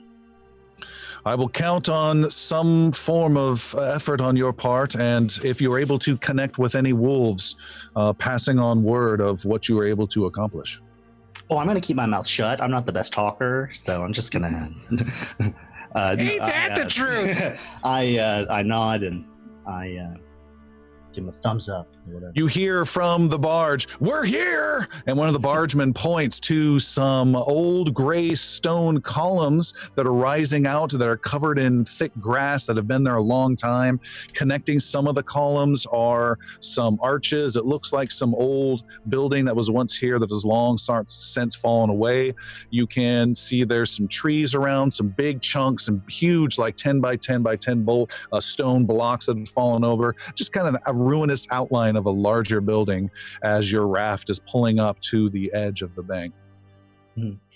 Does it seem secure enough to land, or is it kind of like swampy, just shoreline? Seems good enough. You'll have to splash around a little bit in the water, so Sir Brenros is shaking at the knees. I grasp out a hand to do that same kind of Roman grasp. Your worship, right this way. All right, he is escorted off and gets his feet back on solid ground as you walk in the grass and head towards these ruins. Before getting off the barge, how many toadies are there? Two toadies. Sildren will give each 3 gold, and just this is to not remember this particular trip. Are we not paying them to stay here for us? Oh yeah, our so what's next? You guys can just like wait out. That's a good question. I will split that cost with you. Okay. But I feel like we should have them hang out for a little. You've got them for the day. You've got them for like 16 more hours. Everybody gets 3 gold from that loot I took earlier. What? You. Okay, then I guess since they're still there, that hasn't happened. All right, you're yet, gonna hold but- off. All right. Do we, this little petty thing, do we want to have them like wait a little bit further out to not be directly on the shoreline? Like just kind of chilling the way toadies do? No, let's wait for our crow type of thing. I think they're safe here. Okay. I mean, I don't trust them to like push Only off. if they are completely dead and the whole thing is torched will we regret it. No, just a small visual. But good. Proceed. All right. Anyone else? What else are you guys doing? Oh, I need Jix, make a arcane roll, please. You were looking at that necklace. Arcane. Yeah, not Jix's best, but it's not bad either. 29. Whoa! Wow. Jix looks at it 10 minutes later. Oh, yeah, totally. You have uncovered this. This is a shark tooth charm. And what this does is, who's going to have this one? I can drop it on yours. Or who had it currently? Jix. Didn't Iggy? Iggy, okay. Yeah, I was the one that No, discovered I thought it was. Yeah. I thought it was. Plus shark tooth. He likes it. The shark tooth charm. I'm just going to give it to Iggy. You guys can figure it out later. Shark tooth charm is when you attempt to escape, when something has you grabbed, like a tentacle beast or maybe like a wyvern type attack, or zombies. They have those.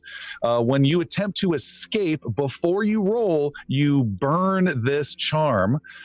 You must be an expert in acrobatics to use this, though. That is a limitation of it. You're just so perks up. And what happens is you activate the bracelet, and if you roll a success to escape, instead you get a critical success. Nice. And if you fail the acrobatics check to escape, it's still a failure, but the creature has to make a decision. Either immediately free you or take 2d8 points of piercing damage as the teeth from the necklace jut out and attack it. Nice. So it's an anti-grab, an escape type mechanism. Hey, Alf, you like to run away a lot. Why don't you take this? I've also been grabbed and put over a boat several times in my life. So Just and don't chew it. I'll catch it and I'll give it a nice king, and then I'll put it over my neck. All right, I've dropped it into your inventory. Done. All right, you guys are all splashing out into the bit of mud and are walking through the grass and towards these ruins. Anything else you want to do cleanup wise before you leave the barge? The king is still amongst us, is he not? Yes, he's number 2 right behind Idrisyl, who's leading the way. All right. Do you guys have weapons ready? Weapons down? What's the situation? I'll have my bow in my hand, but not drawn. I'm carrying BA for sure. BA? Yeah. B.A. Baracus. Yeah. Bad attitude. Also, Oh. B. Arthur. Nice. You walk into these ruins. Idrisyl, you have your bow. You're first. You have your bow down at your side, and from the ruins, you see a crossbow and a hooded figure right behind it who says, "State your business before we pepper you with bolts." And you see there are 2 more attackers with crossbows pointed at you. Ooh. I tense my wrist, but I don't do anything with the bow. I just kind of stay still, and I put a hand softly back to Phaon, and I also kind of signal at the group. Come, friends. We mean you no harm. I'm going to put my bow gently back around my shoulder. All right. You didn't answer the question. I'm aware of that. I'm just showing you we're not a threat. We are here on a very important task. Will you let us pass?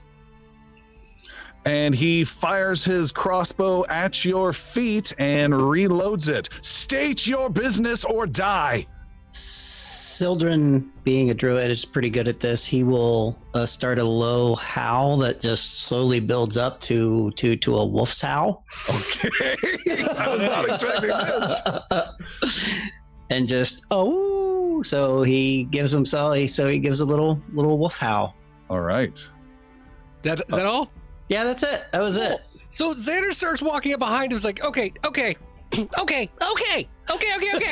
got this. And as he's passing each one, he's gonna keep looking up. He's like, where are we going? One of the lead guys talking with the crossbow keeps it still pointed at you, Idrisyl, but upon hearing Sildren's howl, reaches over and reveals a badge of a gray wolf underneath his collar, and looks at Sildren for any kind of reaction. I give him a smile and a wink, and nod. He then motions for his other guys, and they lower their crossbows. He lowers his crossbow, but it is still primed and ready to fire. And he says again, "State your business here." We're friends, and we bring friends. And he Brenros will pipe up here too. Go ahead. We walk with the wolf. We walk with the wolf through this forest, through these marshes. Let us through. And he says, show who you speak of. I'll walk up with the king. Yeah, what's Theon doing and all this? Is he we've just sent in the wolf. And Theon says, I can't speak for Theon, so I don't want to. Yeah. I would. We just shove him forward. Let's go. Yeah, that was the only other thing. I was like, should I push him? I can't suggest Brenros that he will goes. be aside Theon with Ignal, ready to snap his shield into place if need be. all right. Theon steps forward, lowers the hood, and says, "It is I, your king, you fools. Keep those crossbows down. These are heroes here who have brought me to you." And the guy with the crossbow says, "Your Majesty," and he drops down on one knee and says, "It is good to see you." And he lowers his hood, and it is Reese, the wolf you have ran into in previous adventures. He stands up, and there are a total of 5 of these guys that come out from behind the ruins, and he walks over and does that cool Roman handshake thing with the king. The king says, "It's good to see you again." And Reese says, "Yes, we had heard you going into Tabernary for reasons unknown, and we knew how dangerous that would be. It's good to see you, my liege. Good to see you." And the king says, "Yes, why, my new champions here helped me escape. Unfortunately, we took some heavy losses, and most of the other wolves were taken down. Only Embrit survived, and he is heading to Mirskan." Reese has his men take the king. They start unloading some horses, and he says, "We've got too many horses. Then, if you don't have those men coming with you, we'll head off and we'll get ready." And he starts to unravel some of the plan. And the king, even though he trusts you guys with a lot, just is like, "We don't need this. Is need to know information only." He doesn't want to be a dick about it, but he doesn't want to, in case you get captured, type of a thing. So they start unloading and moving stuff around and trying to shift things around to different horses because they were expecting different men coming. And Reese comes up to you, Zanner, and he says, "I knew you to be foolish and brave, but I misjudged your sense of duty. One day the kingdom will owe you many thanks for this." Well, I'm happy to help. In fact, that reminds me of a one time that we were going to help another guy, but he wasn't very grateful about it at all. He was in Edlin Home. That's where I live. That's where we're from. We're the defenders of Edlin Home. I've got some horses to attend to. Thank you. Okay, Thank you thanks. That's too big of a price for the kingdom to owe you to sit through this conversation. And they start shifting things around, and they are about ready to head out. The king returns back to the group, and hands out a hand and thanking you all. Thank you all again so much for this. You have taken a big step towards saving the kingdom, and I hope you can provide more aid, as there is much to do by good men like yourselves. And what's next for you, so that if we do get the flag or have, want to join back up, which we probably will, what is your next move? I can say that I have much to do that I will not go into details now, but the end result will be in the city of Mirskan. I'll tell you this. I have a very good friend there in Mirskan.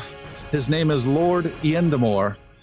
Show him that symbol that I gave you. Tell him the Grey Wolf is on the hunt, and he will provide you with all the comforts and support you need. What was that name again? Lord Iendamor. Spell that, bitches. Iyendeemor. Close enough.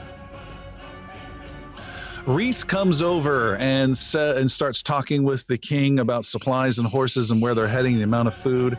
He then comes over to you, Iggy, and says, a reminder, don't trust Navaran soldiers you come across. They don't report to anyone but the Senate. Don't trust them. A reminder to you, please don't raise arms against us ever again. He raises an eyebrow and says, all right. You should recognize us. We fought side by side. He walks away. Yeah. Okay. War diplomacy successful. Anything else you guys want to do or say as they're kind of getting prepared, making plans, making sure there's enough gear and everything ready, and they're going to head off via horses? How many extra horses did they have? You're not quite sure. There's several over there. You can come chat with them if you want. Zanner does want to run up to Phaon one more time in your recent, and just, Your Highness, it's been a real pleasure. This is not something I've ever expected to be able to do, and it's just been so great being able to be with you and to work this out. You're amazing. Why, thank you. And what did you call yourself? The Defenders of Navarre? Yes! Now, champion. I am Zanner, and we are the Defenders of Navarre and champions of the Grey Wolf. I will pass along great tales of your rescue and make sure the other wolves and the people that support our cause know of you well. Xander stands a whole inch taller. That means that the bounty on our heads is going up. Is Navarre bigger than the realm? Navarre is the realm. Oh, okay. Navarre's Earth. But Xander takes any kind of title from even if it's just plug it in. It was just there, pads the resume. It's a horizontal move. Zanner, Defender of the Realm, champion of the ball. Brenros will aside with the king for a moment. Yes. Will you be safe from here?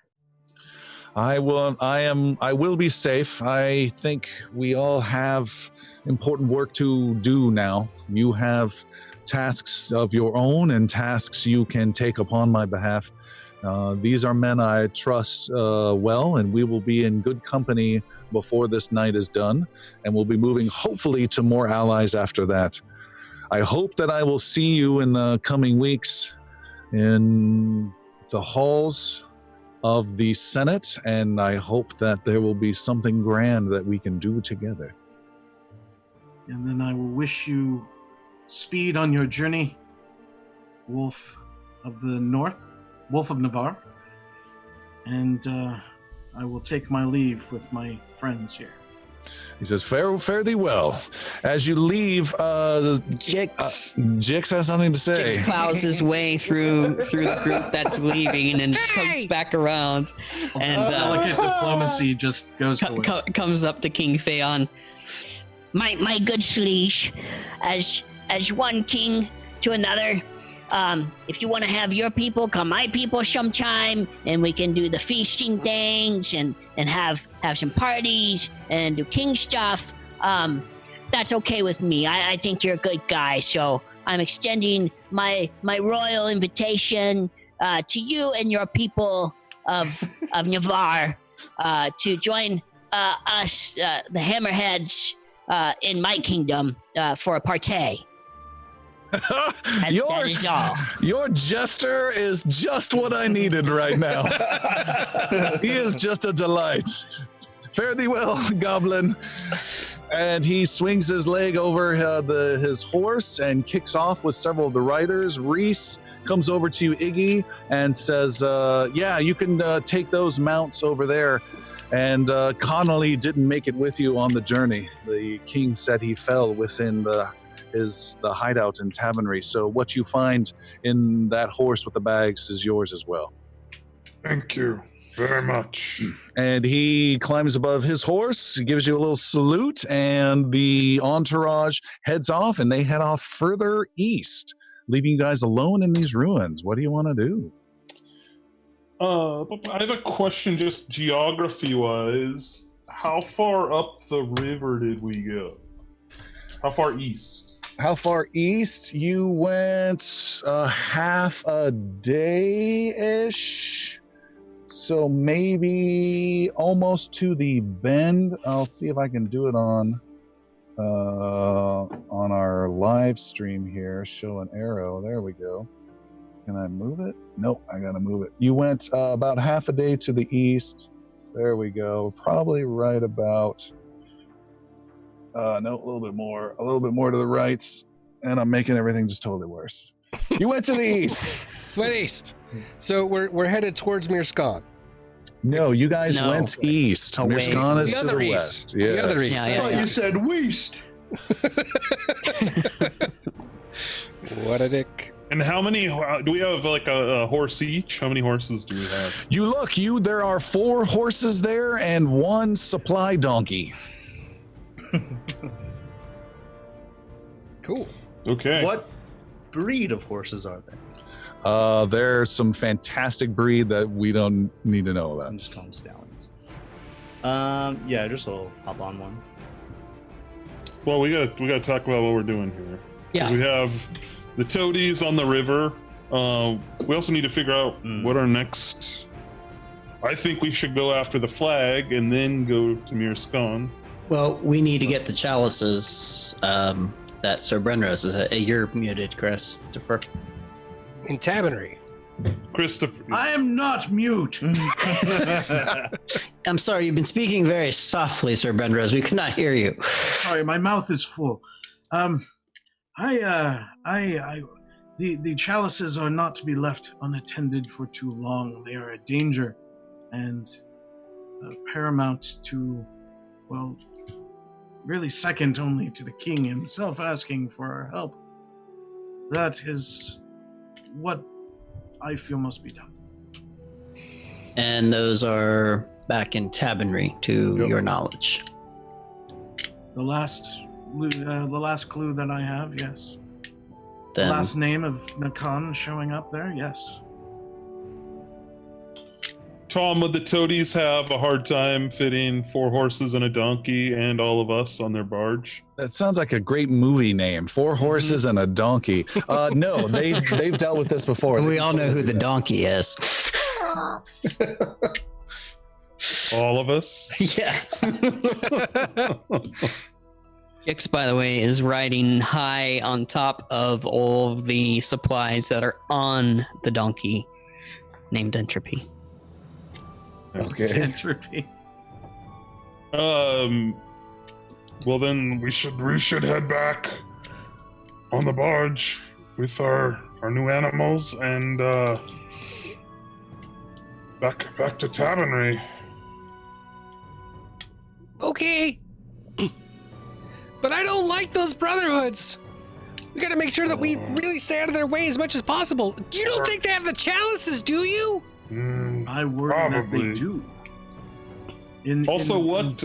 What is on that one horse that Reese talked about? Oh yeah, there's some saddlebags here. Inside, there are 2 daggers. There is a strange little feather. There is a potion, and there is some armor inside there. Ooh, what kind of armor? Splint mail. It's kind of that segmented armor. It's heavy armor, and it's got metal sections here, some leather sections here. It's a combination of leather and metal. Cool. The brotherhood that I know is not prone to such violence or pursuit of power, but it seems that is the case that we've seen in Tabernary, that they run amok. They've taken to slavery and beating on our own chicks. Yes, I do feel that the evil has seeped to the challenges and to the brotherhood. So you've told us now something of these chalices, and we've been traveling together for some time, and we're hearing of their evil. What more do you know of these devices? If they get wet, they expand. Let me never pour anything in them after midnight. Yeah, don't drink them after midnight. Brenros starts putting together like a little pile of stuff that he can sit on and relay the story. It is as this: in their sacred place, they are sacred. They are looked after and watched, and do indeed impart the goodness of the power that they do possess. But when not in the kingdom, they sour quickly. They rot and cause the opposite effect. They've been gone for far too long. Even when we find them, we will likely have to destroy them. And you have the means to be able to do that? They are just chalices. They can be destroyed easily. They are not resilient to anything more.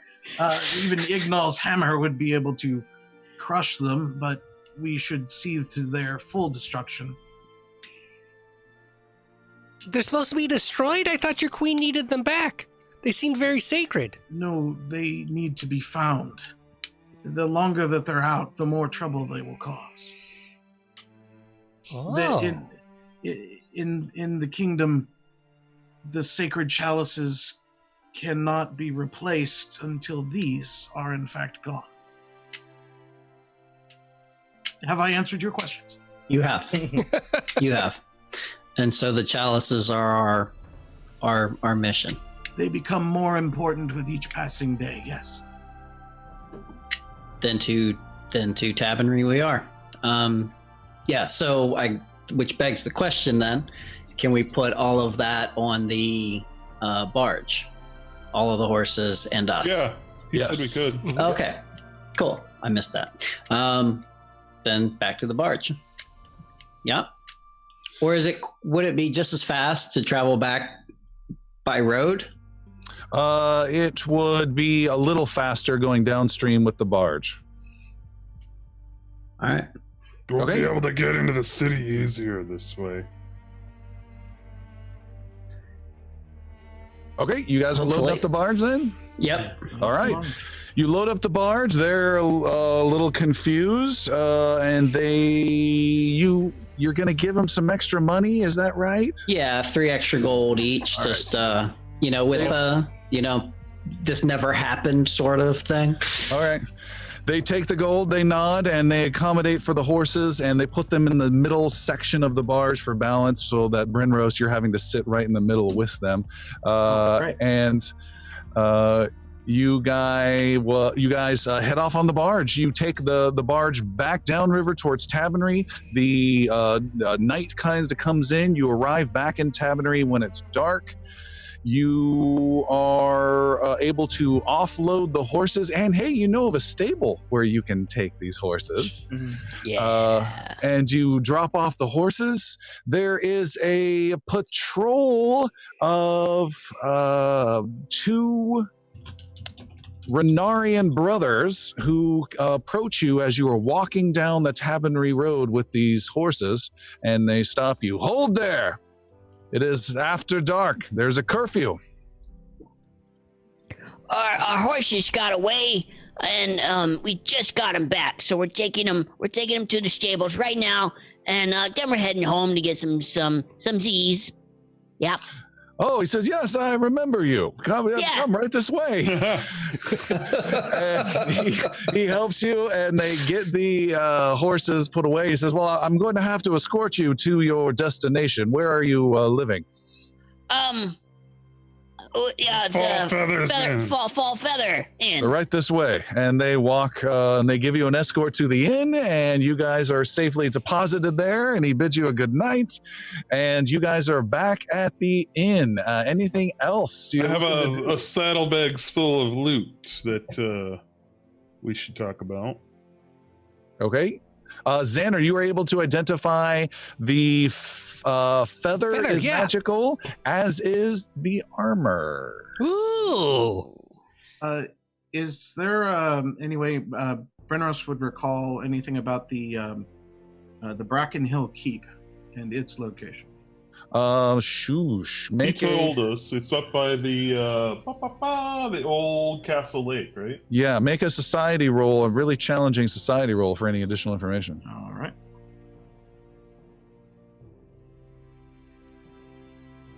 A 13 probably will not do that. Nope, you don't know anything else. All right. We go north. Rain starts to fall. It's a little warm outside, and Zanner, you wanted to identify some stuff. Is that right? Yeah. Okay. I still have the belt, by the way. Sir Brenros, you may really want this. It helps you lift things, and you're old. Oh, God. Ooh, that would have helped a lot with the crate. Yep.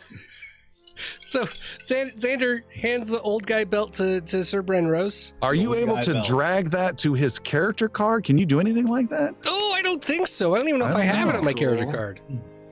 Do I? Let me take a look. For the makers of Fantasy Grounds. Yes. Our sponsor. Yeah, it'd be nice to our sponsor. Let's see. I I can drop it in his inventory real fast. All right, I don't here think we I go. actually have it on me. Thank you. That's crazy. Done. It has been added to your inventory. And Zanner, make I thought it was added. Zanner, make some arcane rolls, please. How many do you want? 1, 2. 1 for the feather. 27. Okay, and the next one?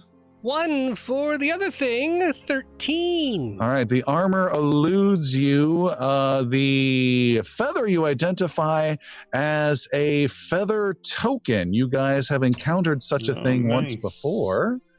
That one was a key, was it? Or a chest? Yeah, it was a chest. Yes, this is a which is how we acquired that dark Akron bow.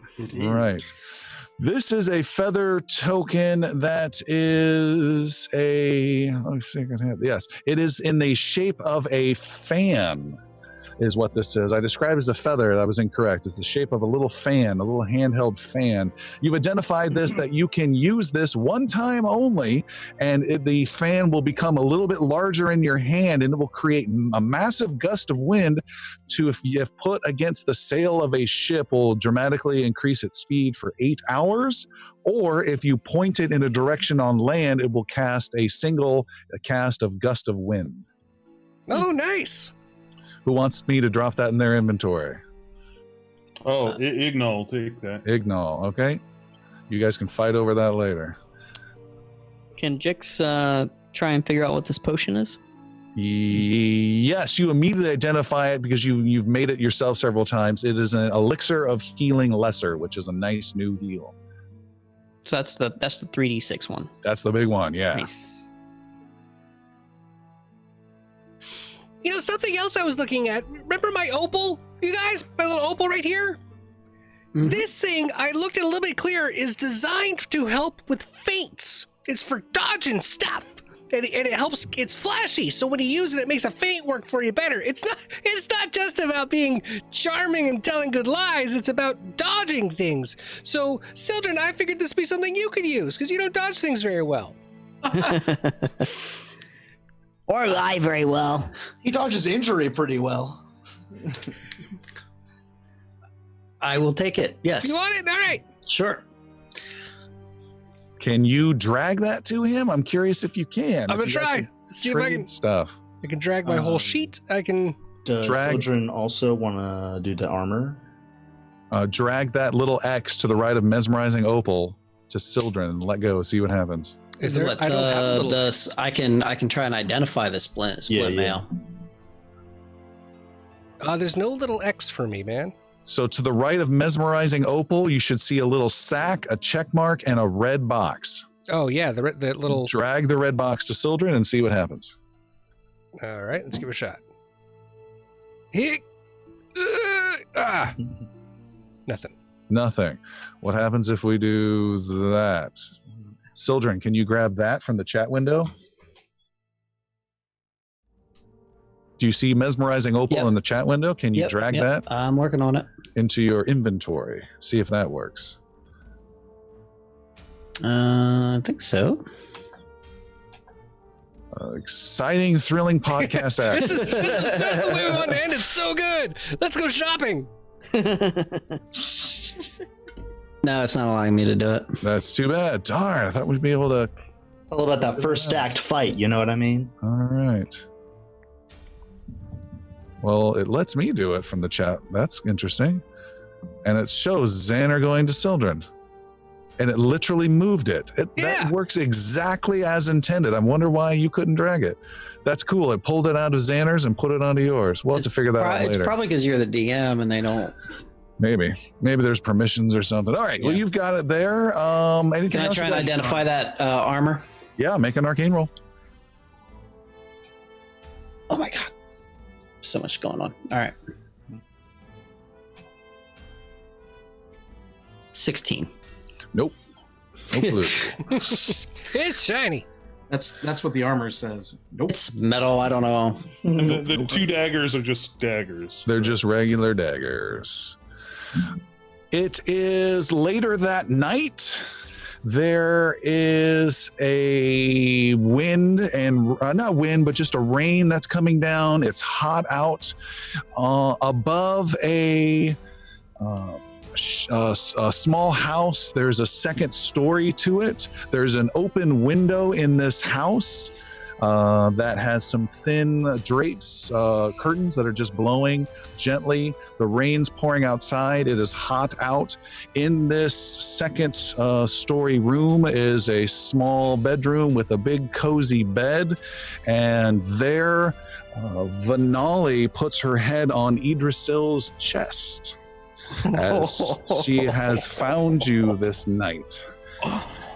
And she lays her head on the chest and says, I'm glad we're able to finally connect. I'm glad you're back tonight. I went looking for you around the tavern, but I didn't want to get caught by someone else, so I had to flee. These are interesting times. I know you come and go at, I wouldn't say as you please. When do you think you'll be back in town? I really can't say how long I'll be here, but I'm all about coming and going. If you know what I mean. Jesus. I know. Yeah, I know. That's a romance of +1 diplomacy.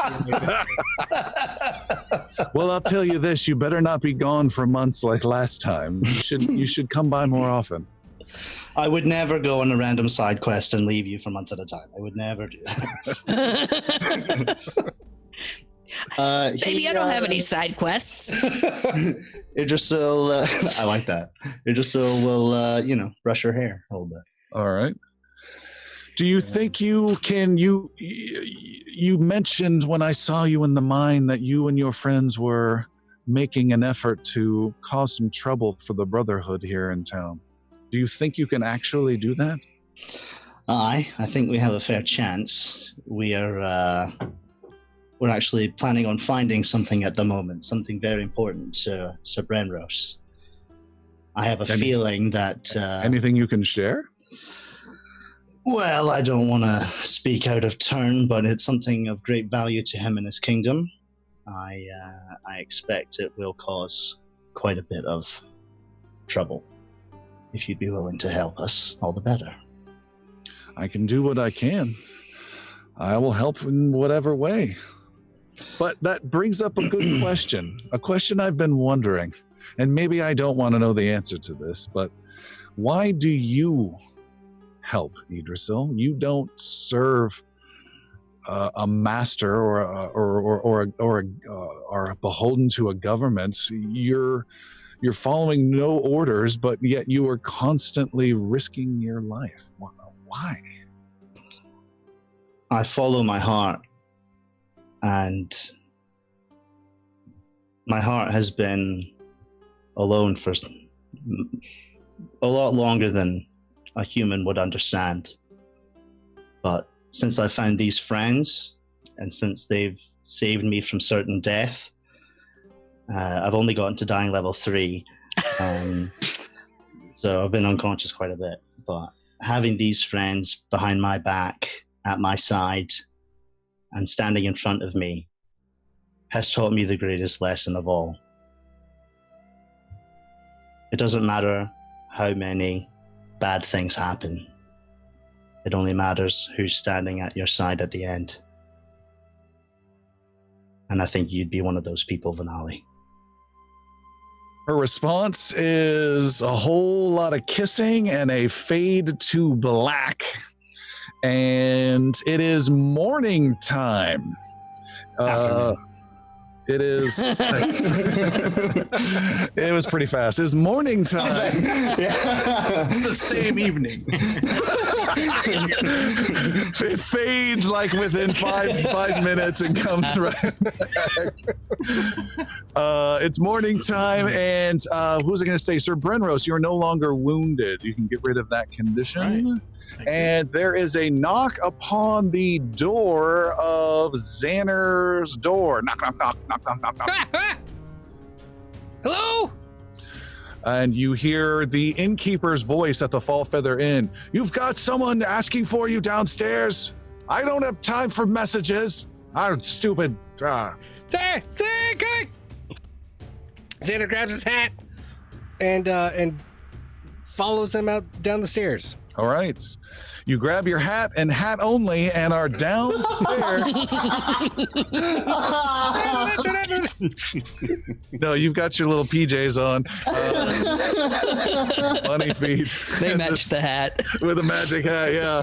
He has a hat on, but it's somewhere else. Yes. You head downstairs and he points at the front door. And out the front door, the door is open. You see Capper, the would-be assassin you have struck a deal with, is outside motioning for you to come. All right. Aha! I remember this guy, and I will head out the door and follow him. All right. Passing in the door is Idrisyl with a walk of shame coming inside. And Idrisyl, you see Zanner is coming out to meet Capper. Beep and I. And he Hi, motions Zanner. He motions you outside where there are 2 members of the Renarian Brotherhood waiting. Oh. Somebody else is about to get branded. Good morrow, friends. What's the name? And the brothers turn to Capper and say, what is this all about anyways, Capper? And Capper says, brothers, I just wanted to show you my 2 new friends here, a bunch of great businessmen from out of town, and just want to make sure you saw us all together here doing this great deal where everything is on the up and up, right? He says to Zanner. For the most part, yes. I believe you have a book you are going to sell me. I do, as long as you had your information and your gold as well. I don't have it on me, but I can certainly grab it. Yeah, why don't you get it? And brothers, if you would just stay here for a second, that would be great. Sure. Do you need the rest of my associates? I need the book, please. Sure. And exactly how much gold do you have with you? Our agreed amount was 120, and I don't see that amount around here. I know it's a very large bag. He looks totally just confused. He turns around and says, I think we've got an arrangement here. The deal seems fair, brothers. You can go. Actually, brothers, hold on for just a second. I'm a little concerned. It may not go as planned. Would you please help me confirm that he has my gold for the book? And they lean in close and say, well, Capper, he says, that wasn't the price at all. The price was an exchange of information for this book for a very, very valuable member of the community. I don't remember that whatsoever. I'm a very valuable member of this community, and I have plenty of ways to get information. Capper, if you don't have my gold, I'm calling this off, and I have a good reason to give you to the Brotherhood for reneging on a deal right in front of them. He turns around and pleads his case. Look, this is not the deal anyone made. This is too much. I am altering the deal. Pray that I don't alter it further. This is too much. Thank you for being here. And he walks away. Are you guys gonna let him do that? They kind of shrug and they resume their patrol. Okay. And Zanner turns around and proudly walks back into the Feather Falls. All right. Falling feathers. And we will stop there for tonight. Oh. I think he just pulled an Idrisyl, is what we call it. All right, that's it for tonight. Thanks for everyone for checking this out. Don't forget you can catch all the videos on YouTube. You can catch us live on Twitch every Tuesday, 7 p.m. Check out Patreon if you got a time. We got a ton of great bonus stuff on there. Thanks so much. We'll see you next time.